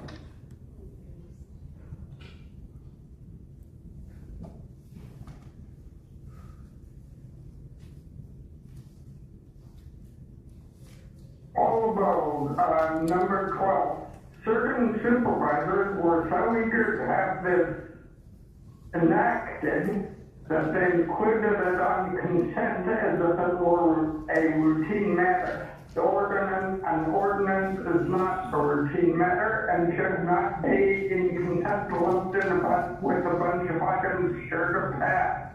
It is not democratic and reeks of self-interest and bearing this from populace. The Government Code Sections 87103 and 87100 to see how far you can go. This is an advisory board to advise you supervisors. With the county's horrible record on child and family matters, you supervisors do not need to be there with your somewhat intimidating presence and influence. Keep partisan politics out, and the appointees should be appointed by a few child and welfare providers, not by partisan politicos. And keep Kalinsky Center rep off the board unless he or she is a child or family victim of it. There need to be more children and families on the advisory report. It would be nice to add them, not politicians who might use undue influence to get their way to this jail. The board letter leaves questions unanswered and there are no attachments. Hope someone can answer them. Will local businesses be defined as actually in county, or will it be within 250 miles of the food contract? Will the contract take care to ensure that murderers, robbers, and so on are relocated, they remain behind bars? And then construction.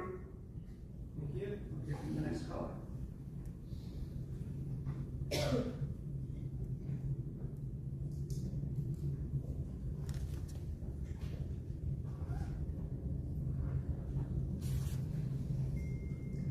Next caller is Ann Riddle. Your device might be muted.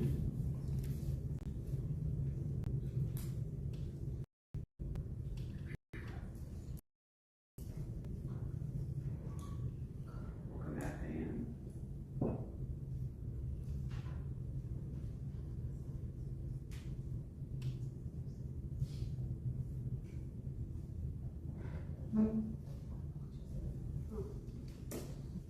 My name is Andrea Abbey, and the grandfather that is going through hell, I just want to let you know that for item 12, I'm going through the same thing.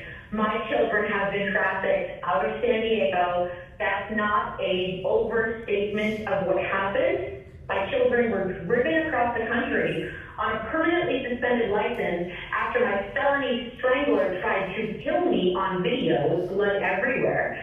But my two youngest daughters, my 6 and 7-year-old, were driven across the country on a permanently suspended license. Okay, Detective Holly Tafoya, a joke, an embarrassment to humanity, SCPD former detective, omitted my children from her felony strangulation report. She said no children were involved. However, the father who strangled the mother admits to drugging mother and 5-year-old daughter with his benzodiazepines when he was abducting them. Okay? Then he becomes an SCPA investigator, and all reports go missing as if I don't have copies of everything to FOIA. What an embarrassment. And then San Diego District Attorney Summer Steppen, who has the only child abduction unit in town, who's tried to spend $3.3 million of state funding on lies and fraud until she was audited by Malaya's office, the state of California, who said, you are not recovering abducted children. You can only be reimbursed $43,000 of this money because she's not doing a damn thing except for laundering money and acting as a RICO mob boss. So she would like to jail me as well, sir. It's a really unfortunate strategy that they use to silence us. In fact, she wants to jail me so badly for surviving my own murder and child abduction that on November 4th, when I was getting 2 additional coils put into my brain to save my life after she caused a ruptured aneurysm after 6 years of this.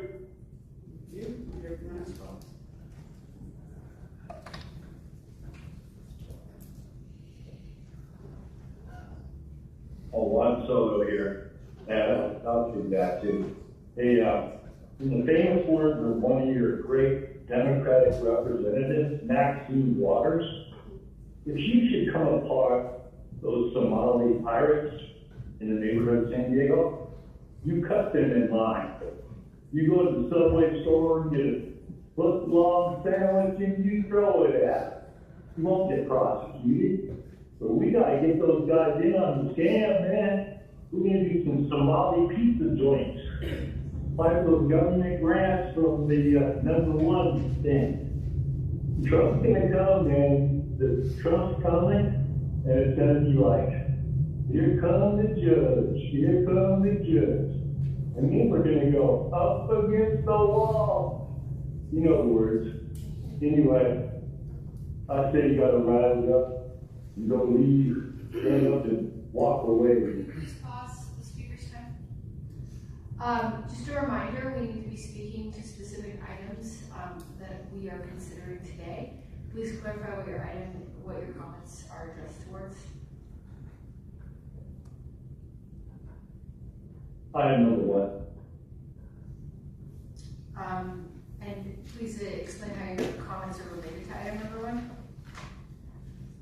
The money from the Border Patrol guys, they should be going to buy those sandwiches at Subway. So when we confront the guys that are here illegally, maybe it could be, yeah, that's how it's gotta be. We're gonna take the money from the grant, we're gonna buy Subway sandwiches, and then we'll like underhand toss them at the protesters when I showed up. That would kind of cool.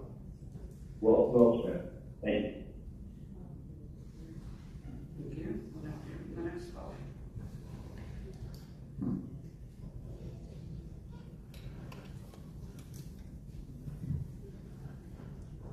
Good morning. Chair and members of the board, my name is Becky Rapp, and I'd like to speak to item 12, the Child and Family Strengthening Advisory Board. The board has a unique opportunity to play a critical role in shaping a healthy family and leading children towards a positive future.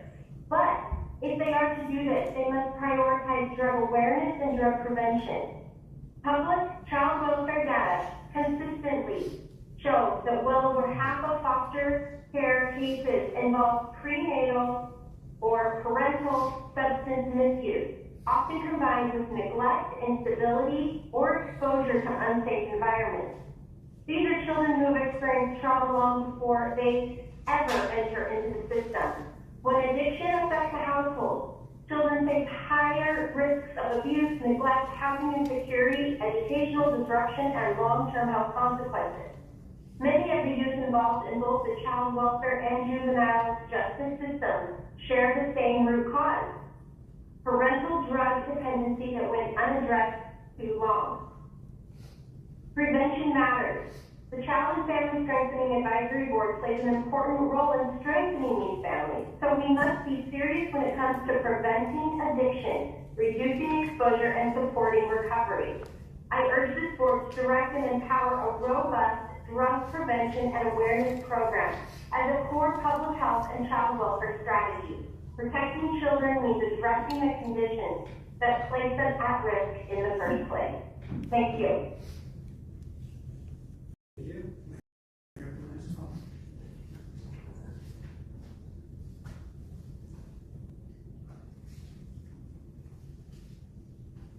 Okay, so I'm Sol here, and I want to speak on the Child and Family Advisory Board.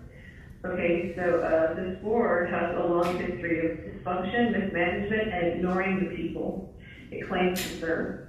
Polinsky, the county, and leadership repeatedly demonstrate a horrible track record when it comes to protecting children, families, and vulnerable communities.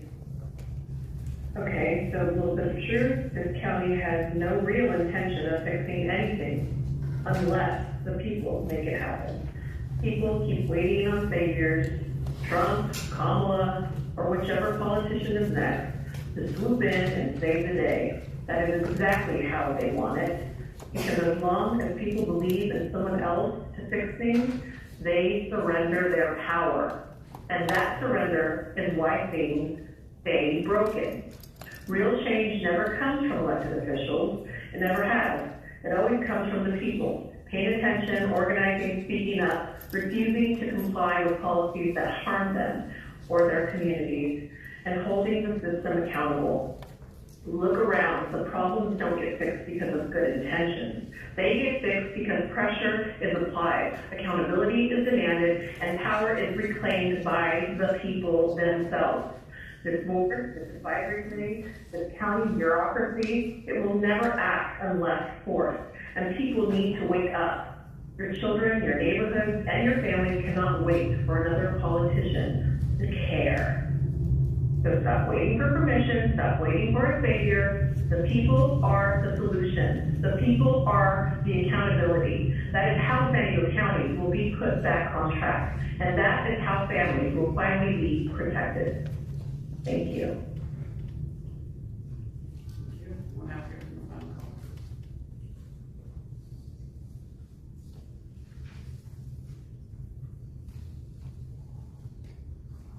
Ann Riddle, excuse me. I called in because I wanted to speak to item 12 as a retired social worker. I'm well aware of the Child and Family Strengthening Advisory Board, and I know how hard they have struggled to hold regular meetings and keep their numbers of attendance up. But they do need more help with that. And I'm hoping that what you're looking at will contribute to making it a little more smooth functioning. However, as a person who worked in public health and in social work in particular with foster care, I feel that we are avoiding some of the main conversations we need, and I think a previous speaker addressed it, and that's prevention services. Our families here in San Diego County arrive at desperate situations step by step by step, and it's needed prevention way before it would come to attention of the advisory board or any of the agencies that the county serves, including the ones that I've worked with. And I think it's because of the messaging that comes from the county. Are we sending clear messages particularly regarding alcohol, tobacco, marijuana, and drug use by parents in front of children, with children, and while pregnant. I think we need to re-examine how clearly we are sending those messages. And just as an aside, when we received the email about our meeting today, on Friday, the link to the consent to agenda materials, when you open it, there's nothing there. And as of this morning, there still isn't anything there. Nothing has been posted regarding materials for any of the agenda items that might be a fly you want to look at before tomorrow's meeting. Thank you. Thank you. Chair Lawson-Raymer. That concludes public comments on the items in the consent agenda. Okay, thank you very much. We have a motion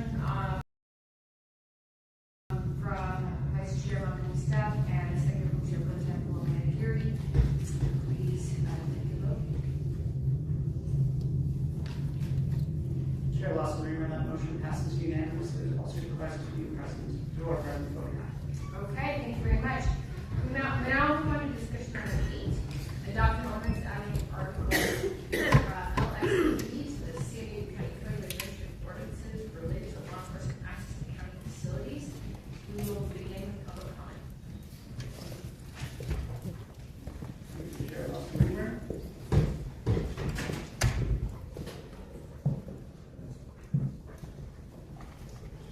Recognized here, we have 21 requests to speak on this item, 13 in person, and 8 requesting to speak by phone. Also note for the record that we received 98 e-comments, 93 in support, 2 in opposition, and 1 neutral. For any individuals that requested to speak on item 8 by phone, please dial into the conference line using the instructions that were provided to you. We'll begin with the in-person speakers as your name is called. Please stand up there as a still as your turn to speak at the podium. Because there are 10 more speakers inside, we all have 1 minute to address the board. And we'll be calling you in groups of 3. So I'll ask you to please listen for your name. I'd like to invite forward the first 3 individuals: Eddie Mayer, Robert Scott, and Pamela. I'll ask you to please come forward.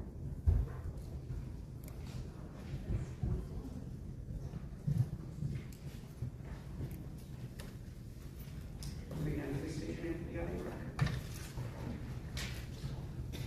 Good morning. My name is Eddie Meyer. I'm the Immigrants' Rights Advocate, Senior Policy Advocate for the ACLU of San Diego County. We strongly support the civil liberties enforcement and accountability rules for federal ordinance. This ordinance helps protect basic constitutional rights for everyone who lives in, works in, or accesses San Diego County services or facilities. Clear standards for how county resources can be used in law enforcement activity. For many people in our region, especially immigrant families, working class communities, people of color, LGBTQIA+ residents, and people with disabilities, the increased targeting of their communities has created kind of fear, negatively impacting their daily lives. When people are afraid to move freely in their communities, trust breaks down and our communities suffer. San Diego County has a responsibility to ensure that all its residents' rights are protected and upheld. Protecting civil liberties strengthens trust, communities, and public safety. We urge the Board of Supervisors to vote in favor of this ordinance. Thank you. Thank you. Morning, Chair, board members. My name is Bob Scott. I live in Cromwell Valley. First of all, I want to thank you for the work you're doing and the patience that you exhibit. I'm sure it's not easy. I have read the CLEAR ordinance. I have experience. I'm a lawyer. I've worked with legislation in the past. I think it's a good ordinance and I support it. There's a lot of outrage that's been expressed today. I am outraged by what Trump and his administration is doing to destroy our democracy. The use of ICE. And apparently, Iranian protesters are more important than American citizens exercising their constitutional rights, based on what I read this morning. San Diego County should not be complicit in any way in destroying our democracy. And that's what is happening. And I urge you to please vote yes on this ordinance. Thank you. Thank you. Next speaker is coming forward. I'll invite 3 additional speakers. Allegedly Audra, Ken Kobayashi, and Aaron Suramoto Grassi. Pamela and dangerous for law enforcement, for American citizens. The calls for interfering and harming ICE is grotesque and disgusting. The left's motivation is to gin up the activist base, leading to dangerous acts when they make stupid decisions because they feel they will have no consequences. But they put targets on ICE and then blame ICE for defending themselves. This game is over. The left doesn't care about any person at all, no matter your skin color, your community, whatever. They don't care. This proposed action does not promote fairness and equal treatment in the justice system. It is discriminating against communities of lawful American citizens. It does not protect them. This approach does not support justice, does not foster trust and cooperation between the public, the county, and law enforcement, and it will never keep the county safe. This item interferes with federal law enforcement, risk of danger to the officers and the public.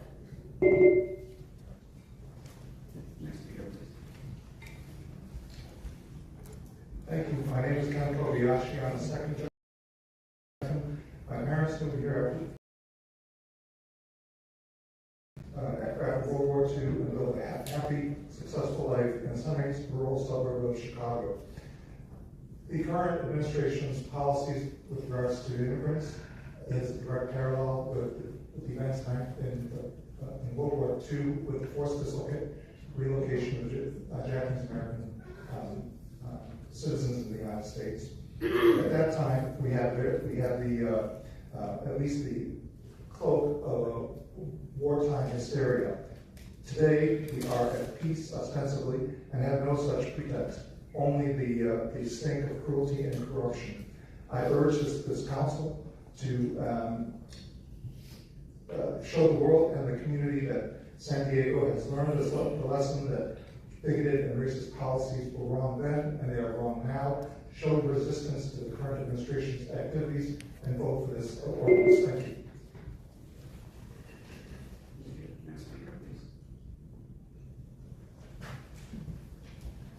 Well, the board, Aaron Sturmokowski, Associate Director with Alliance San Diego. Thank you, Chair Lawson Reber, for bringing this forward. We were happy to see the ordinance amended and strengthened. Alliance San Diego strongly supports the CLEAR ordinance because it will help better align the county and the San Diego Sheriff Department with existing state law and strengthens existing local protections by codifying elements of Board Policy L2. It will help the county, its contractors, and the public assert their rights by clarifying that federal immigration agents must have a judicial warrant to enter non-public spaces. It will increase transparency and accountability when the San Diego County Sheriff Department participates in joint task force operations. And it will clarify the sheriff's role when responding to immigration enforcement by requiring a report of the incident. At a time when federal immigration agencies are brazenly assaulting, arresting, and killing people in the street, it is crucial that the county do everything it can to protect all residents. We urge the board to pass the ordinance. Thank you. Thank you. The next speaker is coming forward. I'll invite 3 additional speakers. Patricia Monaghan, Reen Cordell, and Connie Elder. I'll call your names.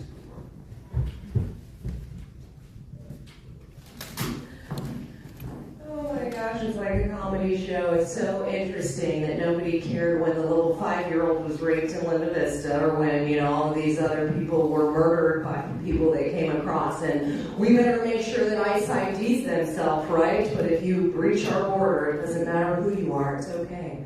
It's interesting, I'm wondering, it's not number 1 and 8 contradictory to each other. I mean, I know you want the fun, and you guys are money whores, so it's like you'll do anything for money. But it's just interesting because it seems like, isn't that protecting our homeland? Or no, it's not. And what happened about COVID and all of the, you better jab yourself, you know what I mean, to protect everybody. So interesting the things that all of our civil rights have been usurped for quite some time. That's why I'm saying they should be happy to be treated like Americans, really. Because that's what they do in America. And so if you don't like it, then go back to your country. And hey, Paloma, see you next Tuesday.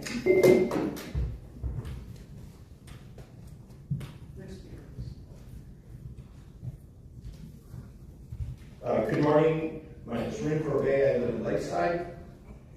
What started out as the terrorizing targeting of immigrant communities and people of color has grown to include all people who speak out against the corrupt regime led by President Trump. when armed thugs wearing masks and badges in Minnesota will murder citizens in full view of the world, safe in the knowledge that should they be charged and convicted of their crime, the president will pardon them. We know we are a failed nation. And we know we must stand up and speak out. Non-violently, we, the people, must take it back. The federal government has intentionally created a climate of fear and intimidation which has traumatized our communities, making people feel less safe in their daily lives. The Clear Ordinance takes a critical regional approach to increase local protections for San Diego families and sends a message to all. We deserve to feel safe in our county. Thank you.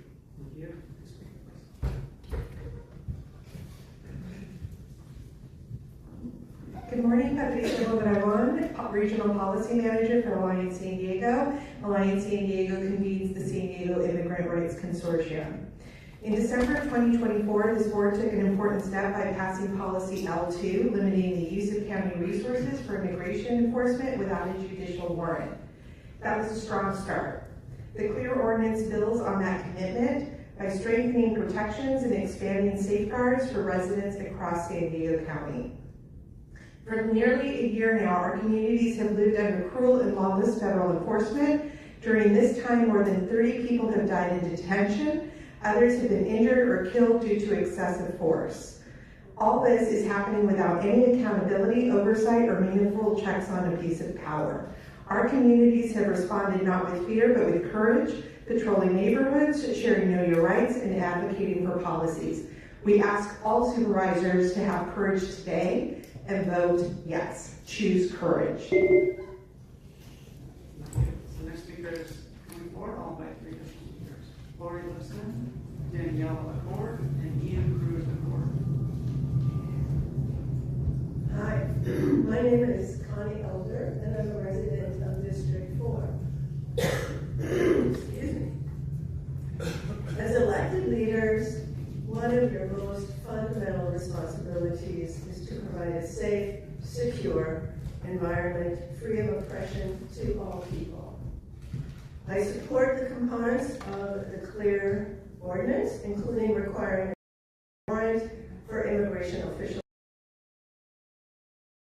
to access county property, and posting signage with clear information about people's rights, as well as ensuring contractors are held to the same standards.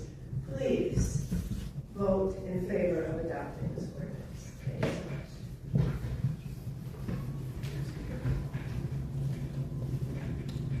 Good morning, my name is Lori Lipson and I reside in District 4.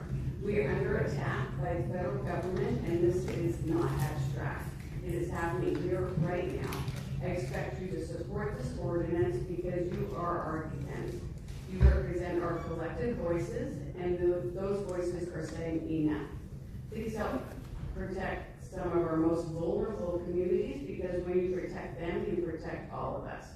Passing the Clear Ordinance aligns San Diego County with the city's due process and safety ordinance and adapted on October 21st, 2025, and it sends a clear message that this region will not cooperate with inhumane and unconstitutional federal practices. In closing, I urge you to do more than pass this item.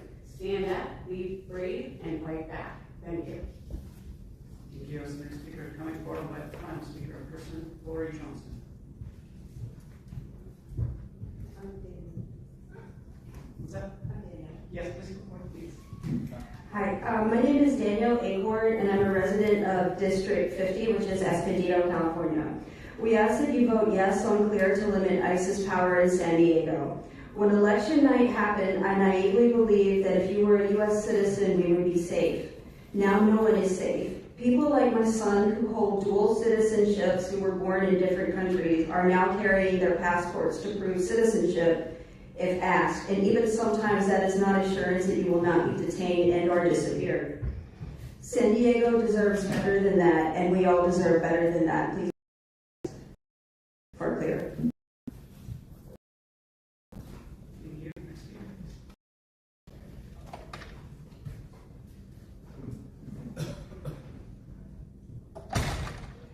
My name is Ian, and I'm a resident in District 50. I'm in support of the Clear Ordinance because our region is stronger when we ensure due process and dignity for all.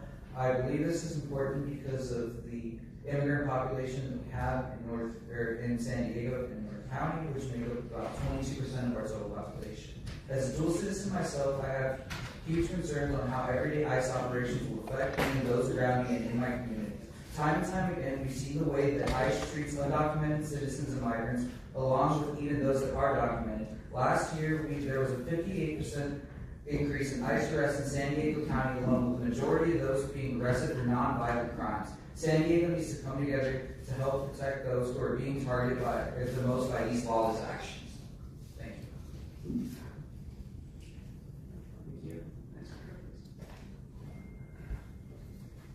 Okay, I'm Lori Johnson. Sorry if I didn't get there fast enough. Anyway, my name is Lori Johnson. I use she, her pronouns, and I live in District 3. Before I read my speech, I'd like to say that you all could use a little bit of love. Take a deep breath. We can get through this together. I'm here to support the Civil Liberties Enforcement and Accountability Rules Ordinance, the CLEAR Ordinance. By passing this, you would set a powerful precedent for other counties to ensure safety, respect, and dignity for their residents as well. What is super important is this ordinance helps protect personal information of all of us in San Diego, but particularly those who need it most, our neighbors living in immigrant and LGBTQIA plus communities. All of us in San Diego deserve to know our county is working hard for us. I urge you to vote yes on the CLEAR Ordinance. Thank you so much for your time. Thank you. We'll now hear from the individuals that requested to speak by phone. When it is your turn to speak, you'll be unmuted and you'll hear a recording that will show you speaking your comments. We'll start with our first caller.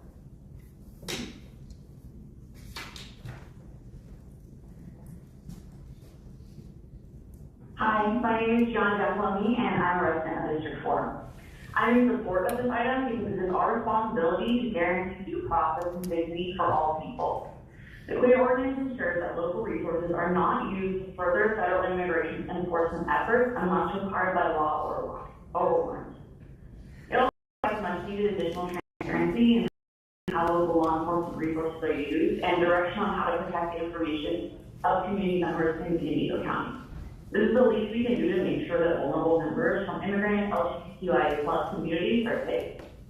Right now, the community needs to see that our representatives are doing everything within their power to protect us.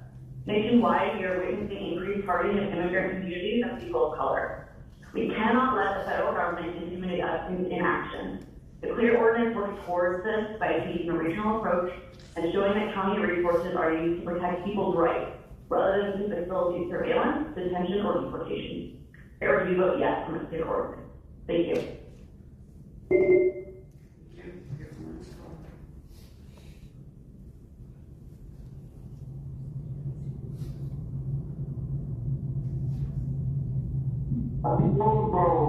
Clearly, ICE and the Border Patrol have far exceeded their legal authority and engaged in overly hostile and violent activity. But this proposed ordinance doesn't do the job.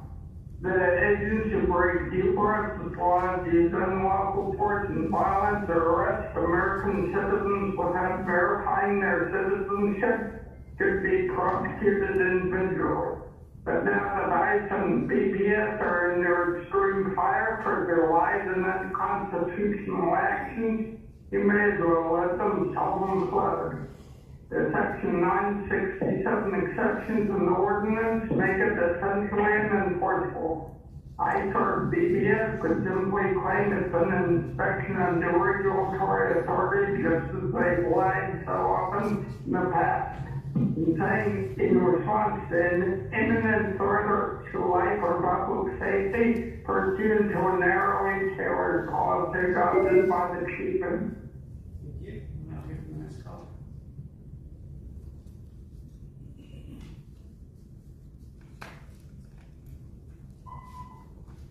Andrea Evans or media said anyone that's listening, I am speaking with the expectation of action. I have shared this multiple times, but there is no vote that can change the fact that our district attorney, who works for us, to felony crimes.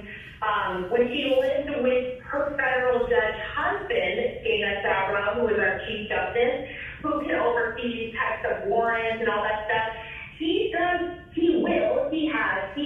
going to do whatever she needs. So she's going to need rooms for her Afghan refugees.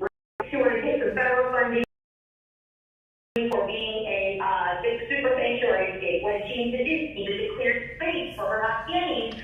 So she deported our fellow neighbors that have lived here for years using her husband. This is a conflict of interest that cannot be ignored for numerous reasons.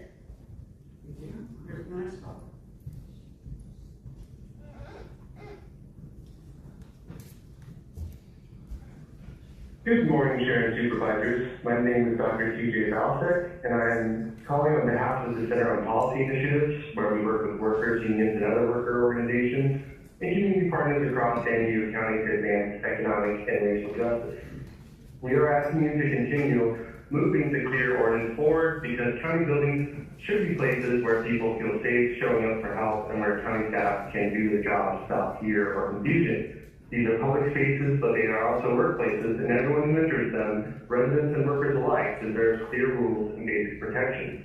Right now, too many people do not know what happens when federal agents appear in county spaces, or whether they're sharing their information with the county to put them or their families at risk. That uncertainty keeps people away from medical care, legal hearings, and other essential services.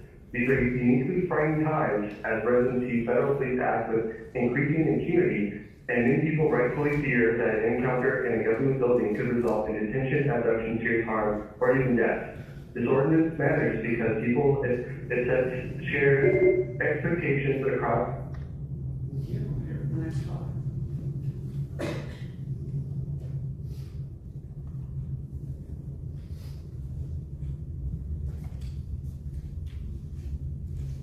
Slow. Okay, now here's the bigger issue. This entire debate is being used as a divide and conquer tactic. Left versus right, immigrant versus citizens, people fighting each other instead of the system itself. The fact is, entering the country illegally is against the law. That is not debatable. The Obama administration deported millions, but that wasn't the narrative then, was it? Both sides are being played while people argue over optics. The same corrupt system expands power, erodes rights, and moves us closer to centralized control under the guise of protection. Stop manipulating the public, stop passing vague ordinances that change nothing, and stop using fear to keep people divided, because division is how control is maintained. Wake up, people. And Tara Lawson-Remer, you are such, I don't even want to use the word snake. You're such a fool, honestly.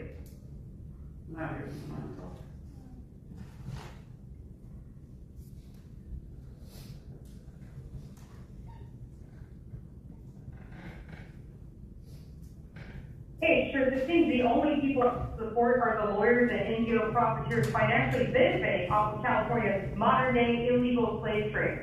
Most of these communists are funded by individuals through outlets like new media ventures. These millions don't realize they're not fighting Trump. No, they're not. They're fighting the country, whether they realize it or not. The clear ordinance blurs the line of pure plagiarism with dangerous junk stolen from the corrupt city of San Diego, who can't even keep their residents safe when they're broken down the streets. In 2021, both San Diego and the county colluded to intentionally force out their own law enforcement by threatening to revoke their rights to their own medical choices combined. So we have a pattern here. Instead of knucklehead makeup, we have minion numbers doing Terra, AIDS, IDW, and XAU's dirty work against ICE. None of them will. So ICE states your mind because she doesn't want any illegals who may be drunk drivers, murderers, or rapists deported. That must be the birth of offender theory in action. Put up a local political theater times and ICE will be sure to ignore them and follow federal law instead. Because if there any proof this tactic has worked, nope, it's just a Leo killer narrative. Thank you. I'm sure last name that concludes public comments on this slide. Okay, thank you all very much. Thank you so much for the significant public comment and public participation. This is the follow-up, the second reading.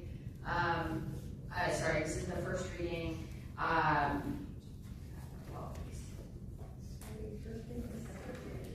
First reading. Yeah, because we had amendments. Okay. because it came to the board, so now we're again, this is the second first reading. Thank you. Now that I'm being very clear. It's the second first reading. Let me just frame this with a couple comments because this is an item I initially brought. We are taking this up again for the first time, the second time, after a tragedy that shook people across our country last week when Renee Nicole Good, a U.S. citizen and Obama-free, lost her life during a federal operation carried out by U.S. Immigration and Customs Enforcement. And the question that I have heard over and over is, why was ICE there at all? And was ICE making us more maybe less safe? ICE is an immigration agency. It is not a federal police force. Our police force is local. It is our sheriff. It is run by our sheriff. It is run by our city. These are incredibly important powers exercised by local elected sheriffs and police chiefs that are hired and accountable to local voters and local citizens, whose job it is to keep our communities safe. But unfortunately, under the current federal administration, ICE has been dramatically expanded. We, I think, in San Diego have been accustomed to ICE operating in our community because we are a border community, but it has been expanded and militarized and sent into communities like those in Minnesota that are extremely far from our border, and has begun operating without clarity of purpose or transparency, and without focus on rounding up and deporting people who present a clear and present threat to our community, but instead has been expanded to present a threat to people like Renee Nicole Good, who just recently lost her life. And this is a policy choice. When an agency that's trained for enforcement is incorrectly and wrongly deployed as a military force, people get hurt. I know how much training goes into law enforcement. They train every day for difficult moments when they have to make difficult decisions under threat, and those are not, that's a lot of pressure and a lot of training that local law enforcement has to undertake in order to be entrusted with the grave responsibility of keeping our community safe. Unfortunately, we've seen peaceful protesters across our country met with force. We've seen clergy shot with rubber bullets. And we in San Diego understand this because we've lived it, we've lived this. We've been focused for the last year on documenting these enforcement actions, standing as legal observers, and exercising a constitutional right to protest. And we watched this intimidation,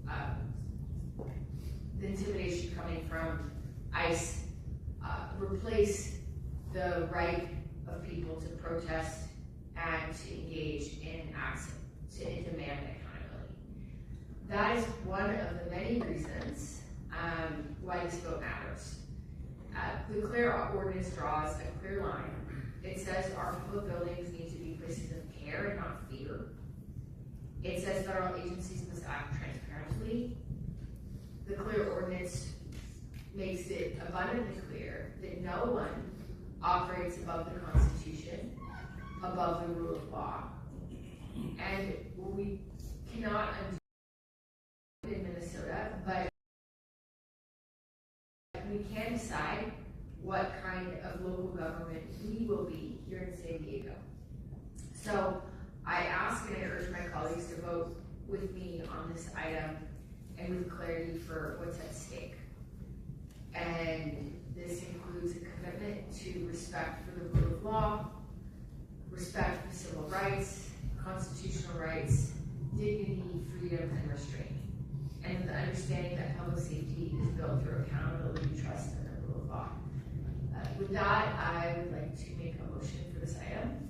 And I'll turn the floor over to Chairperson Malloy. Thank you, Madam Chair. And I also want to begin by thanking you for bringing this item forward in the first place. I really appreciate the leadership around this. I want to state that we are living in extraordinary and difficult times across our country. Many in our community and many of our community members are experiencing real fear and uncertainty for the reasons you just mentioned, and there's many other reasons that you did, right? We all know, we all seen those incidents on TV that are deeply disturbing, and as someone mentioned during the public comment, these policies are racist and bigoted. These concerns and uncertainty includes our immigrant and mixed status families, individuals with disabilities, members of the LGBTQ+ community, people seeking or having access to reproductive or gender-affirming care, and residents who are simply exercising their political or religious beliefs. These are our neighbors, they're our co-workers, they're our loved ones. And because of that reality, I approach this ordinance with the belief that when it comes to civil liberties, it is appropriate and necessary to err on the side of protection. Protecting due process and fundamental rights is not an abstract exercise. It is a responsibility we owe to the people we serve, particularly in moments when fear is already high. As I said before, I'm committed to getting this right and to fully explore every avenue we protect families while maintaining the county's ability to function and respond to true emergencies, not made up ones. Yes.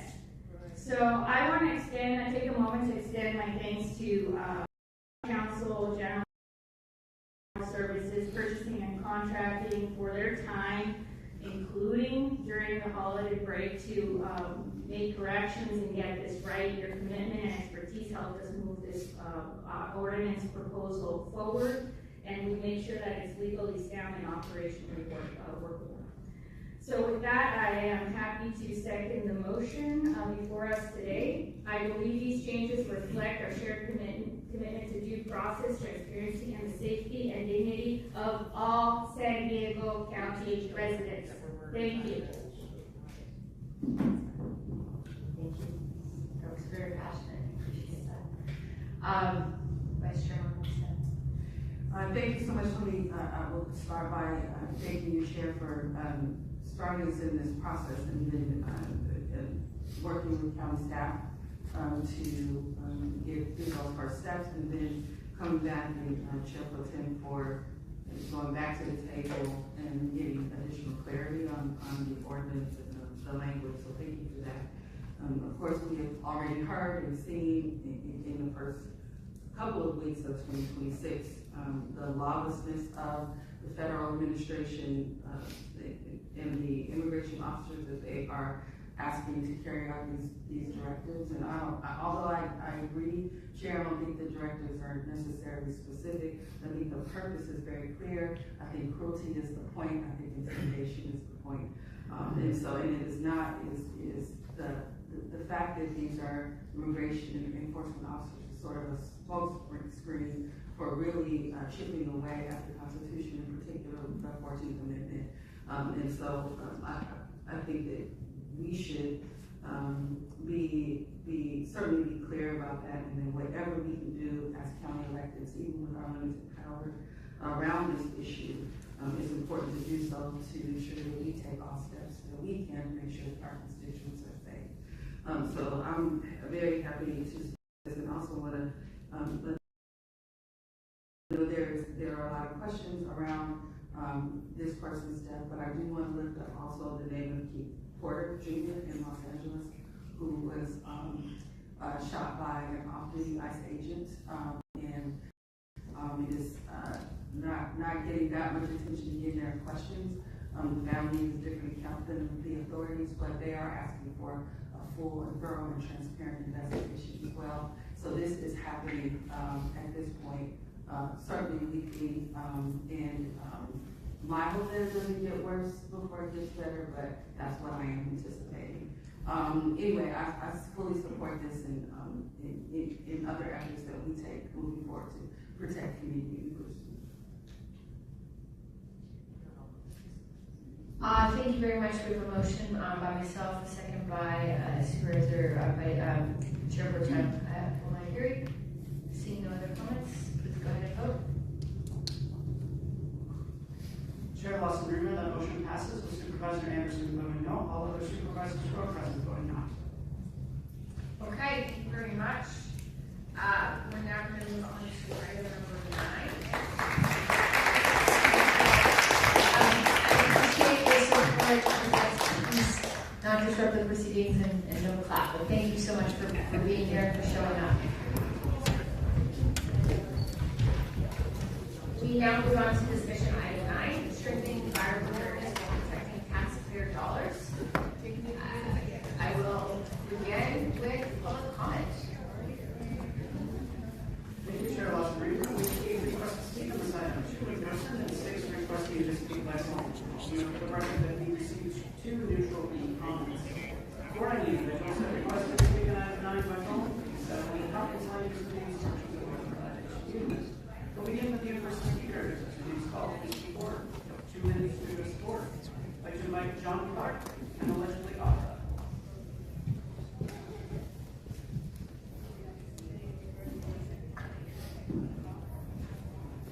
San Diego County Board of Supervisors, my name is John Clark, and I speak on behalf of Cal Fire Local 281, representing approximately 1,000 firefighters here in the county and 12,000 statewide.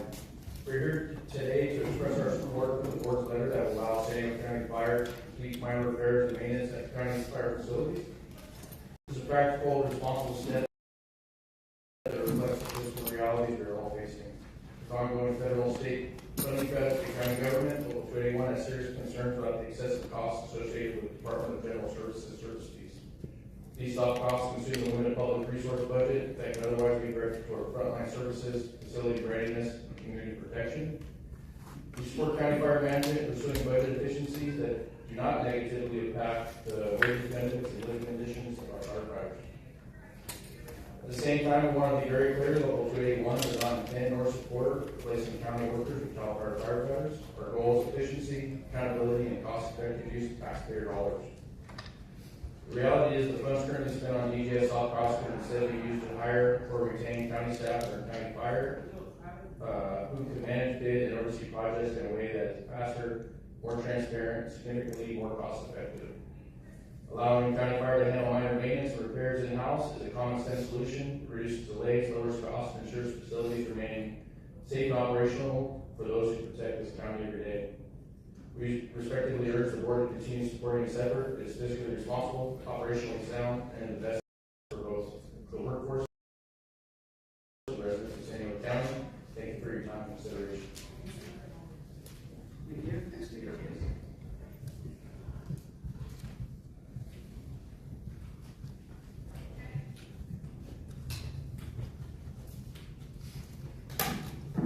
Wondering how many children need to be raped or murdered by an illegal alien before you guys give a shit. Who knows? There's probably a quota that you have to meet. Obviously more than it is. This is interesting. So, I mean, are these firefighters going to get paid more to do more work? It's like, we're going to take you off of what your fire responsibilities are. If there's a fire, just put the paintbrush down and go get it. Or are you just expecting them with the pay that they get to do extra work, right? I mean, right? Tara? I mean, you're not going to answer me? I don't. No, okay. At least you're paying attention. That's good. But yeah, this is interesting to make them go and do that because you guys racketeer with our money, so there's not enough left. I definitely see this coming down the pipe to the people, right? And you can just take their homes if you can't pay more money to make sure you guys can continue to not provide stuff. That's what's so funny. I mean, what a job to be up there and like have millions and billions of dollars, right, Joel? Like putting $1 billion towards AI. Again, why are you guys here? Maybe AI can go ahead and do the maintenance. Who knows, right? Is it capable of that? I don't know. We could get robots. China did it. We can see they're protecting their borders with robots. Maybe we can do that. We don't protect our border. That's right. Because, you know, even the fire departments out in the areas where they were breaching the border on a regular basis and needing to take the fire and ambulances to, I forgot. Oh my gosh, I don't even remember right now. Barrett, whatever. Anyway, there's a bridge there, and I just forgot the name of it. But they were taking the resources there, and we actually spent more money to get new trucks that could go off-road. That was cool, just to help the illegals. It's good. But if anybody had a fire in their community, it was like, you're SOL. We'll now hear from the individuals that are requested to speak by phone. We'll start with the first caller.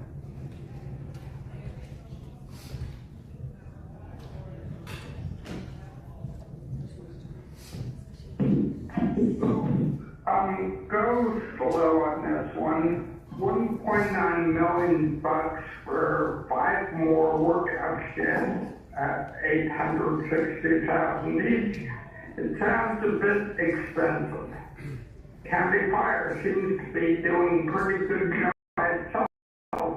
Not sure how this protects taxpayer dollars.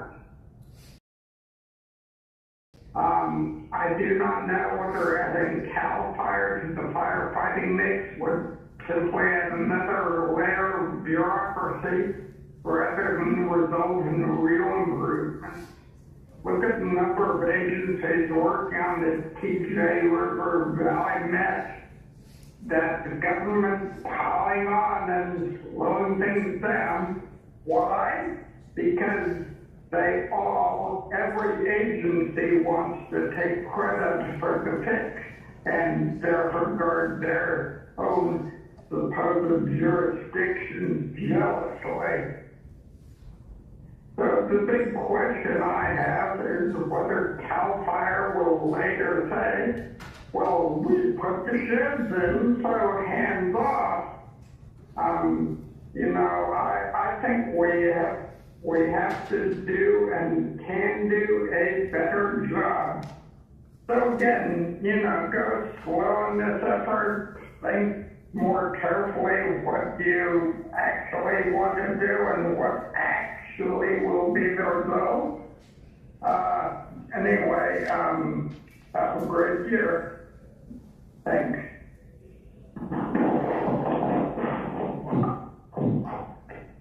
Now here's the next caller.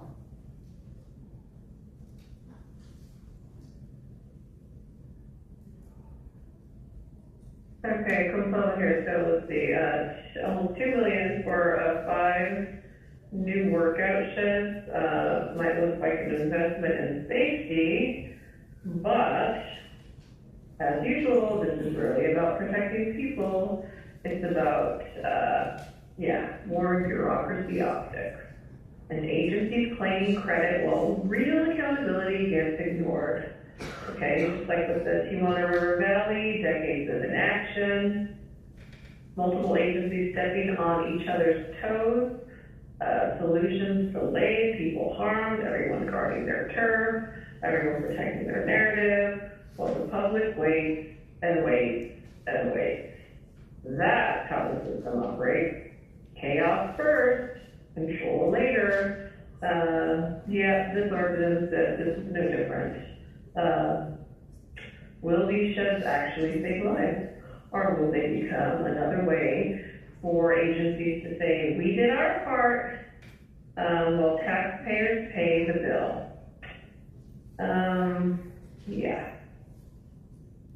And so, the truth is the chaos we see in every corner of this county, overlapping agencies, slow responses, mismanaged funds, all by design. Chaos keeps people restless, frustrated, and dependent on the system. It's how control is maintained. People beg for solutions, and those solutions always come on someone else's terms. and on our dime. Let's see what else. So yeah, the fix has always been simple. The people must act. Stop waiting for politicians or agencies to protect you. Demand accountability, pay attention, force results. This is how they. Thank you. Everyone, Scott.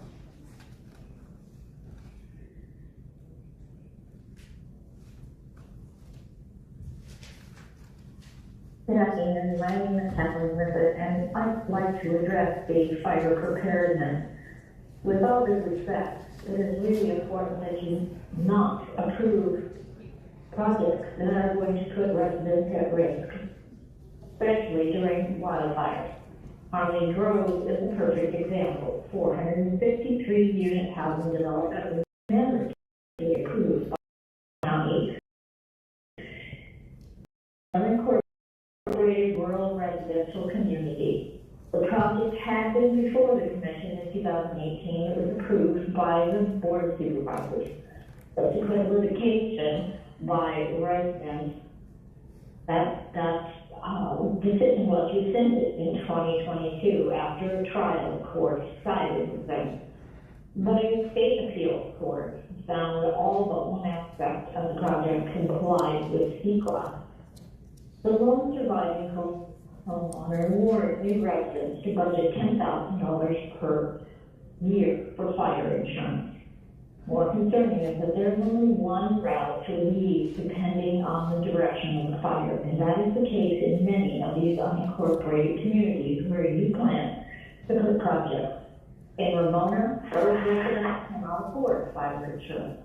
And if they are able to buy it, what the fire company says to them is, we will let your house burn first.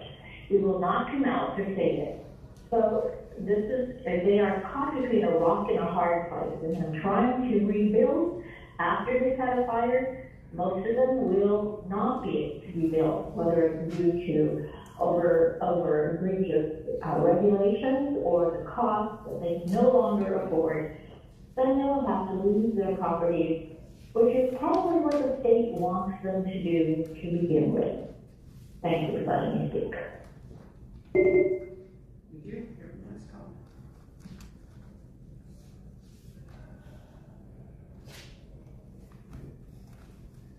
Hey, it's a great testimony. Once Tara realized that realtors and workers were pushing back against her property transfer and payroll tax theft ideas, she had come up with another brilliant scheme: cut fire response and force firefighters to become construction experts too. Rhetorical question: did the union campaign funding grifters support this disruptive idea? The 48% rise in construction costs is primarily owed to new stunts and the county's lockdown and the state's crazy affordable bills that they refuse to own. Ask anyone if they like Scott Wiener and his anti-housing and anti-children bills, and the answer is a resounding heck no. The county failed to estimate higher construction costs to own that. The county failed to properly invest in fire response, failing to timely inform us or timely buy sorely needed helicopters capable of fighting fires at night.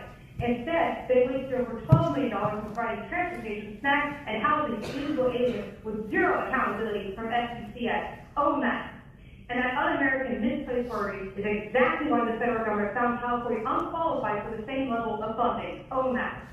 Using the Orange Man's attitude further solidifies the complete negligence by the majority of the board on the services citizens, excluding Manuela, actually pay taxes to receive. You guys couldn't even spell the word county correctly on page 10 of this agenda item. How could you possibly oversee construction or costs you can't even spell? Own that too. And I bring attention again to the fact that the city of San Diego and the county colluded to intentionally force out their both law enforcement and firefighters by threatening to revoke their rights. Quoting a September 2nd, 2021 Todd Gloria text message, quote, Nathan Fletcher told me they're having problems with the deputies and firefighters. Sounds like you'll end up with a vaccine mandate with test requirements for the unvaccinated. County will pay for testing, but he was thinking of giving time off for vaccines, but not for testing, end quote. He also talked about how the Police Officers Association was completely against it, and how the chief at the time, firefighting chief, didn't support the firefighters. Bad policies kill law enforcement and firefighters. Own that shame too. Thank you. Everyone, Scott.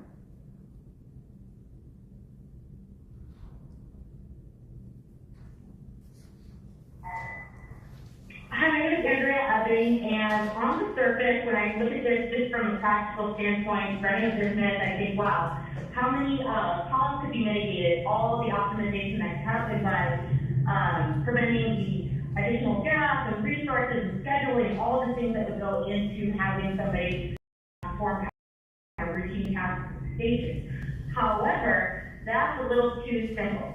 I know that this is a very slippery administration. I can't think of a more corrupt place in the country, to be quite honest, to be under the leadership we're in. So I am a little this is questionable to me. It feels a little bit like maybe they're juggling funds, technical malversation, and taking funds that are appropriated for one area and allocating them to another to kind of move things around. I feel like this is like a low-hanging fruit to us to kind of cling to and go, oh yeah, what a great idea. But at the end of the day, why are we moving that money around? Something happened in some backdoor deal with a developer? Is there somebody in fire that is now a developer, or they want to open their company? Is there a scheme to kind of like do a side shell company that will be laundering money through? I know that there is a lot of investigations going on in San Diego, as you guys are all quite aware in my emails every single day. No one is going to be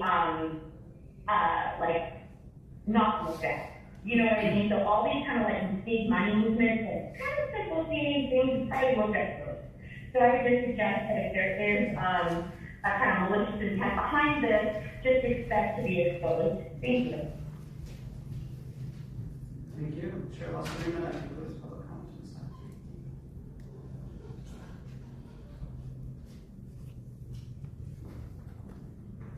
Sorry, I'm gonna take a 2-minute bathroom break. We'll reconvene in 2 minutes.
This is an item I brought, so I'm gonna just make a couple introductory comments. I appreciate, especially members of our incredible CAL FIRE being here today.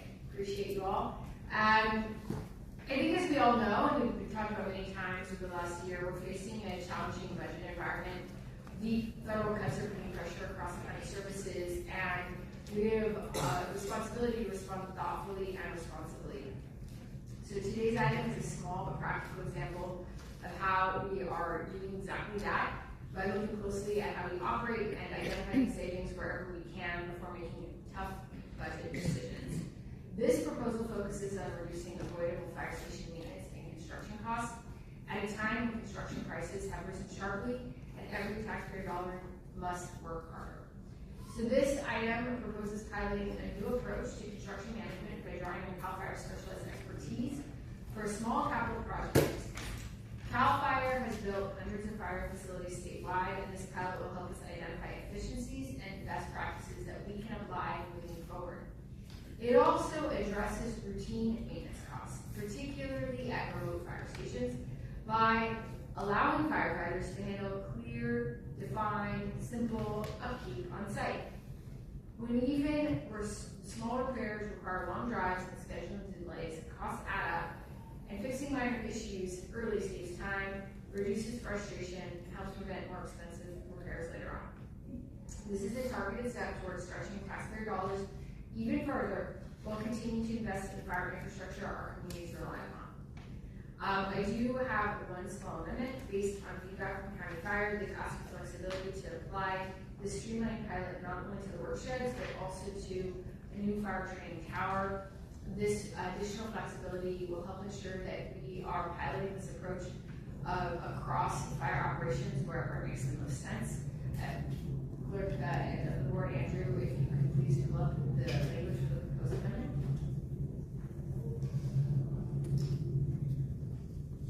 Okay, with that, and for this item, and ask if my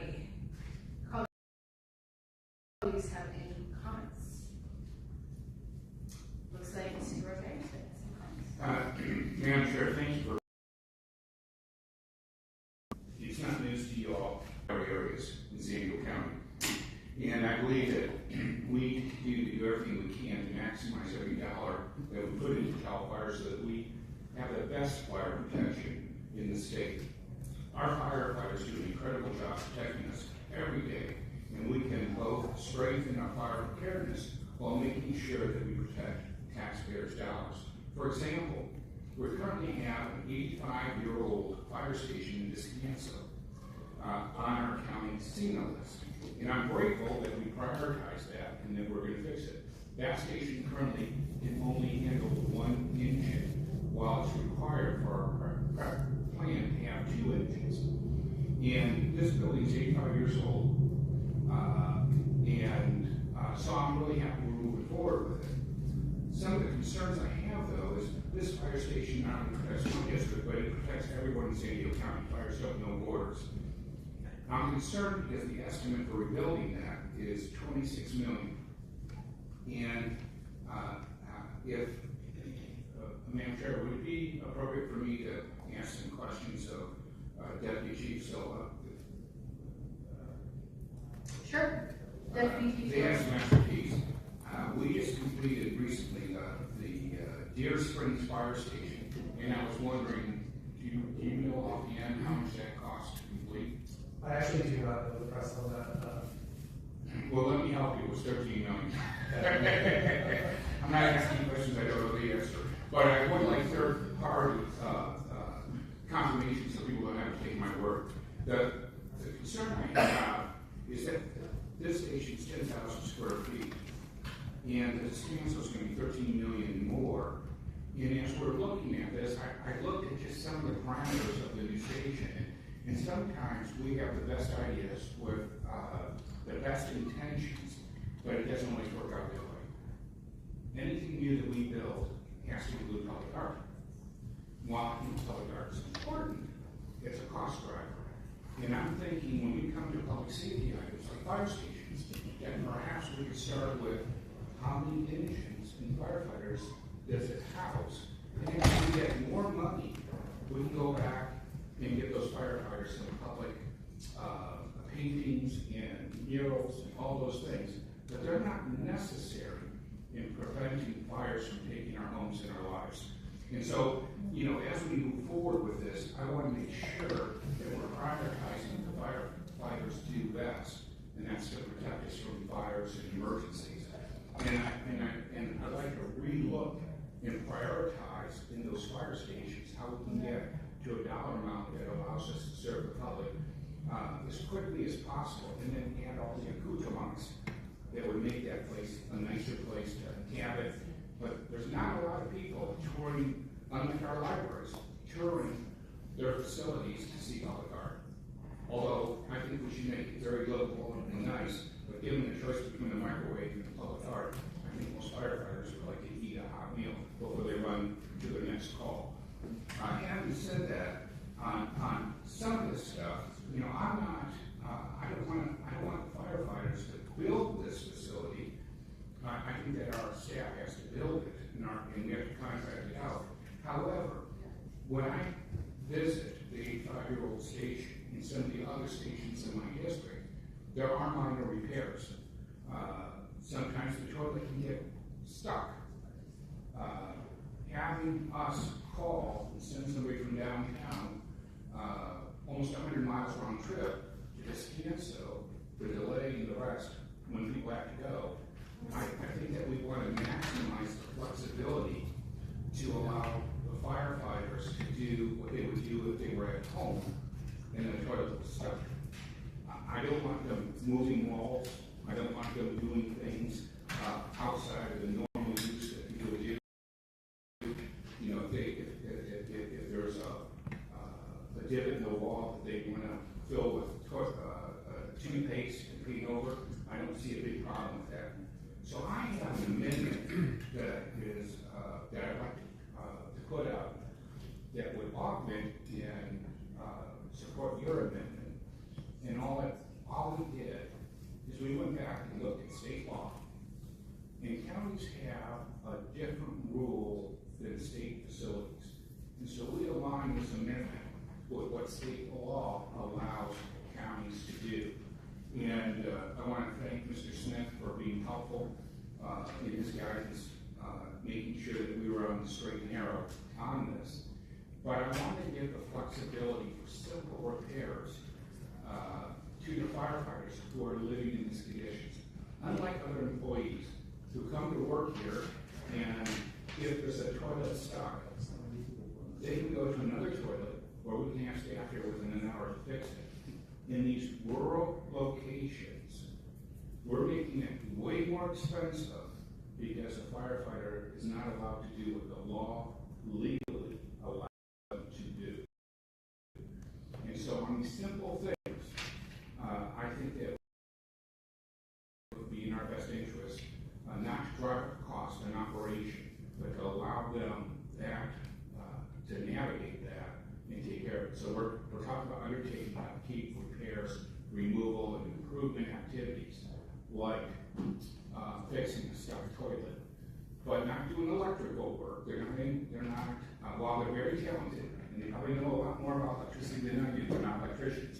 Not doing actual plumbing work, because they're not plumbers, but doing just the simple maintenance that anyone would do in their own home. It makes good sense to keep the cost down, to trust that they can have better living conditions and then move forward. So I asked Madam Chair that you accept this as a friendly, very friendly amendment. Thank you. I think we all agree that we don't need to have county staff driving across the county to change a light bulb. I definitely trust our fire department. We trust with our lives to do that kind of basic maintenance. So I think that this makes a ton of sense, kind of in theory.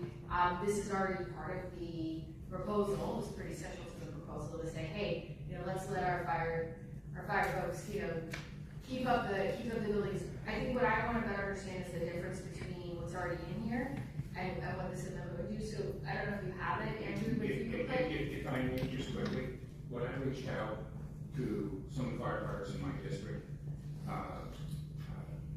there was confusion over what they could do and what they couldn't do. And all this does, I agree with you, I love what you're doing in this board, but all it does is it explicitly says what they can do.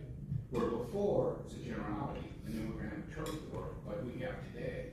And I wanted to bring clarity that light bulb, without going through each and every line item, but the notion that a light bulb or clearing a stuck toilet is in that, and it's explicit.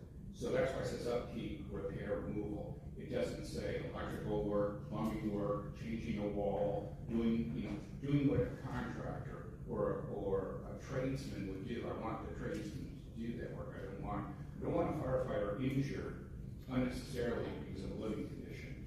I never want them injured, but I expect some injuries come when you're working on a dangerous fire.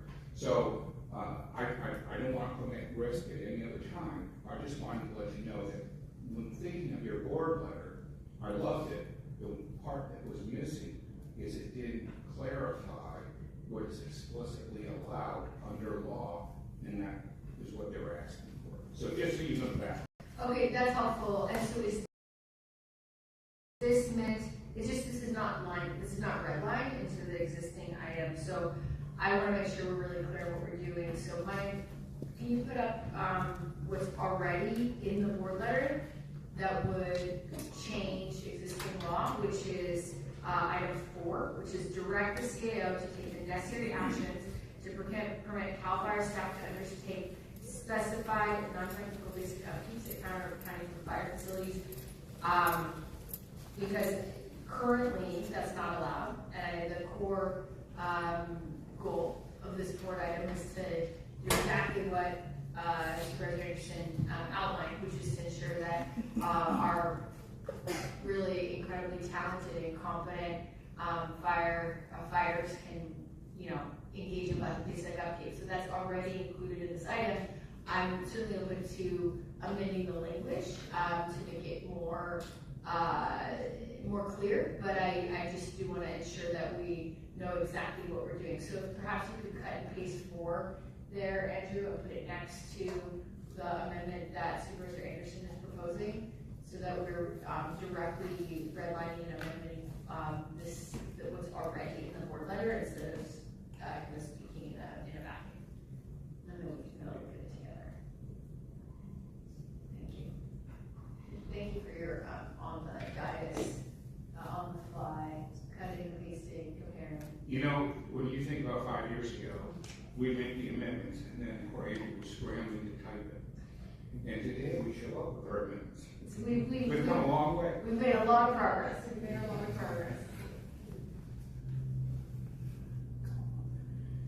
What we're asking for is just for entirely what my image is. Okay. So that's how that would be it. That would be the precedent. Okay, if you could just put those next to each other, yeah. And maybe the other one is item 4 also. Direct to see that's the bold.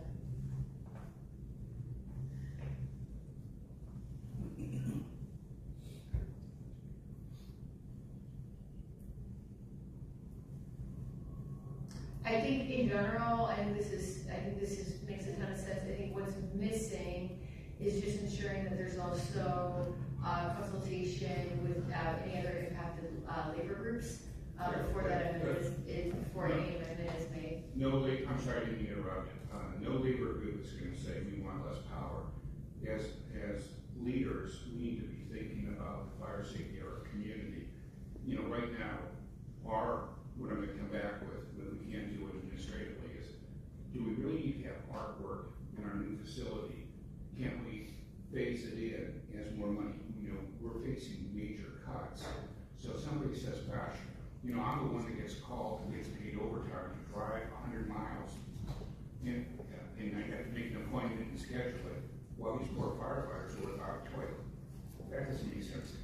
So if we're talking about putting a new toilet in, that'd be one thing. We're talking about, possibly a snake the line or home for better living. So I'm worried if we add that, we're adding all sorts of bureaucracy to something that legally we're allowed to do. And we're not, in no way do I want to see a firefighter who's protecting my home, my community, and my life, hurting his back, trying to take out a wall or get a shock from a socket because he's doing electrical work. I don't want that. I want DGS. I hear you. I think when we bring an amendment on the dais that we have ample time to review and consider, I just want to guard against sort of unforeseen. Sure. You finish? No, you're right. Unforeseen kind of consequences or impacts. I would love to be able to take your amendment today. I am not comfortable doing that without adding in a caveat to include conversations and consultations with other impacted labor groups.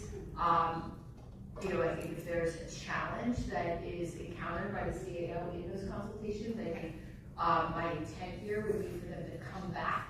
So if there is a problem, if there is an objection, I think we would end up with this back in front of us.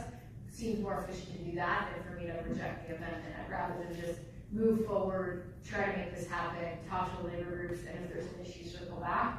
But I can't accept an amendment with a whole bunch of sort of unknown unknowns on the dais without some kind of consultation to ensure that there's nothing that we're overlooking. So if you would like to take, I'm happy to take this amendment kind of in full cloth, except adding a clause that says subject to an agreement between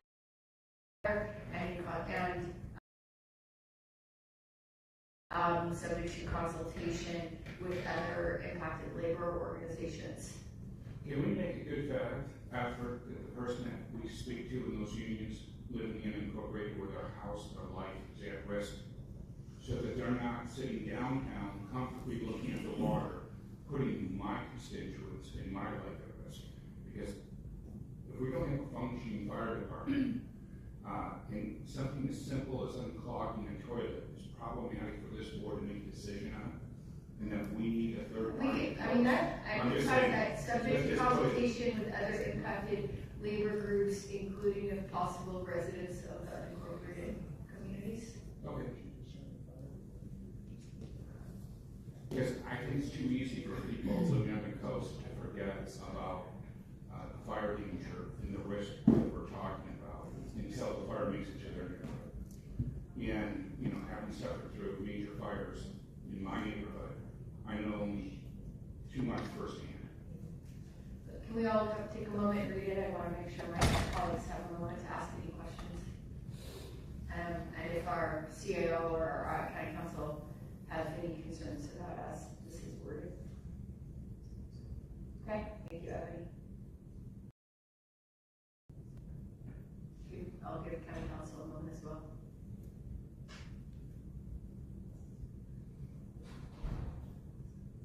Chair Lawson, regular members of the board, I don't have any concerns with that language. Okay. If this is your friendly amendment, sir, I'm happy to take it. Well, it's as friendly as I can get, so yes. Okay. And with that, I'll second. Okay, we have a motion and a second. Thank you very much. Any comments from any of my colleagues?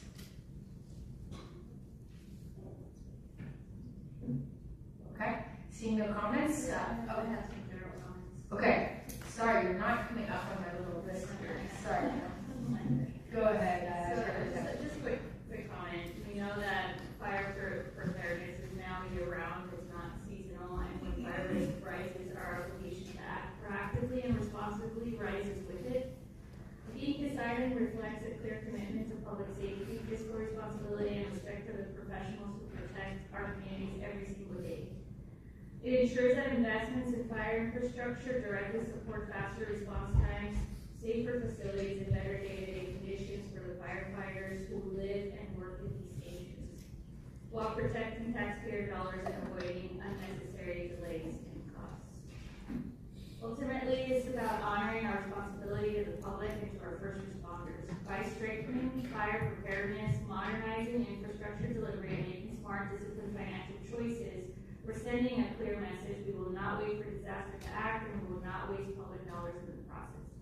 Although I may not agree with a fire station not being pretty by sacrificing its effectiveness, I think that it's important that we continue to make sure that our facilities are the most efficient and effective possible, and that our firefighters can have a high quality of life while they spend their many hours serving the public and away. Thank you. Thank you very much. Any other comments? Okay, seeing no comments, there's a motion in a second, please vote. Chair lost agreement, that motion passes unanimously. All supervisors are present voting aye. Okay, thank you all very much. Just come to my attention that there was some procedural challenges with the previous item 8. And that there is a need to have a motion for reconsideration. So I'll turn the floor over to Chairperson. Thank you, Chair. Yes, there was a procedural mishap that arose earlier regarding the amendment that was proposed to the clear ordinance. So my intent is not to relitigate the substance of the item, but rather just make sure that procedurally we are ensuring transparency and clarity. So I'd like to make a motion to reconsider the item. And before any further action, I'd like to turn it over to the County Council. Thank you. Thank you, Chair. Chair Pro Tem, that's correct. And procedurally, rules, the motion for reconsideration can be made by an individual that was on the successful side of the motion when it passed, which is in this case what has happened. And I also understand that the clerk of the board has the amendments to the proposed ordinance that were inadvertently not included in the discussion prepared to put on the manager proposed this evening. And do you need a second for the motion to reconsider? Okay, happy to second that motion. Okay, so just to clarify, the motion to reconsider that. Go ahead. The motion, yeah. We have, so just to clarify procedurally, we have a motion to reconsider item 8, which was the clear ordinance. We need to take a vote first to have a motion to reconsider. Whether that passes, and once it does pass, then we will actually reconsider the item. At which point I'll turn the chair back over to Chairperson McGarry and County Council to discuss the amendment that is being proposed by District 1. So please take a vote on the motion to reconsider. Chair lost agreement, that motion passes unanimously. All supervisors are present voting aye. Okay, thank you very much. So now moving on to reconsider item 8, adopting an ordinance to update our code of administrative ordinances related to law enforcement access to county facilities, otherwise known as the clear ordinance. I'll turn the floor over to Chairperson McGarry to introduce your amendment. Thank you. Do you have the language? Yeah, there it is. So this is, it's an important amendment, I believe, to the ordinance. It has to do with the ability of contractors being able to waive the provisions within the ordinance itself. So even though it's a minor amendment, it's a very important amendment because we do not want to see, well, what I'm proposing, I don't want to see any incidences where we would have everything that we are intending to do with this ordinance waived for any particular reasons. And I don't know if you want to elaborate. Thank you, Chair Pro Tem. Yes, what this ordinance, the proposed amendments would do would be to shift it from an affirmative obligation to place it into the agreements to instead just simply say that those doing business with the county going forward would be subject to these requirements. Okay, thank you very much. So just to be clear, Supervisor McGarry, are you making a motion to pass the clear ordinance, to adopt the clear ordinance subject to adding these amendments? Right. Okay, so we have a motion on the floor from Chairperson McGarry to pass the clear ordinance with these amendments included. I will second that motion. Do we have any further comments from any of my colleagues? Okay, seeing no request for comment, we can now move to a vote. Please call the vote, Andrew.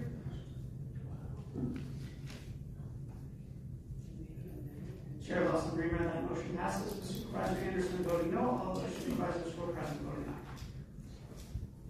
Okay, thank you very much. We will now recess for 45 minutes for lunch. We will return at 1:15 to continue our agenda. Thank you.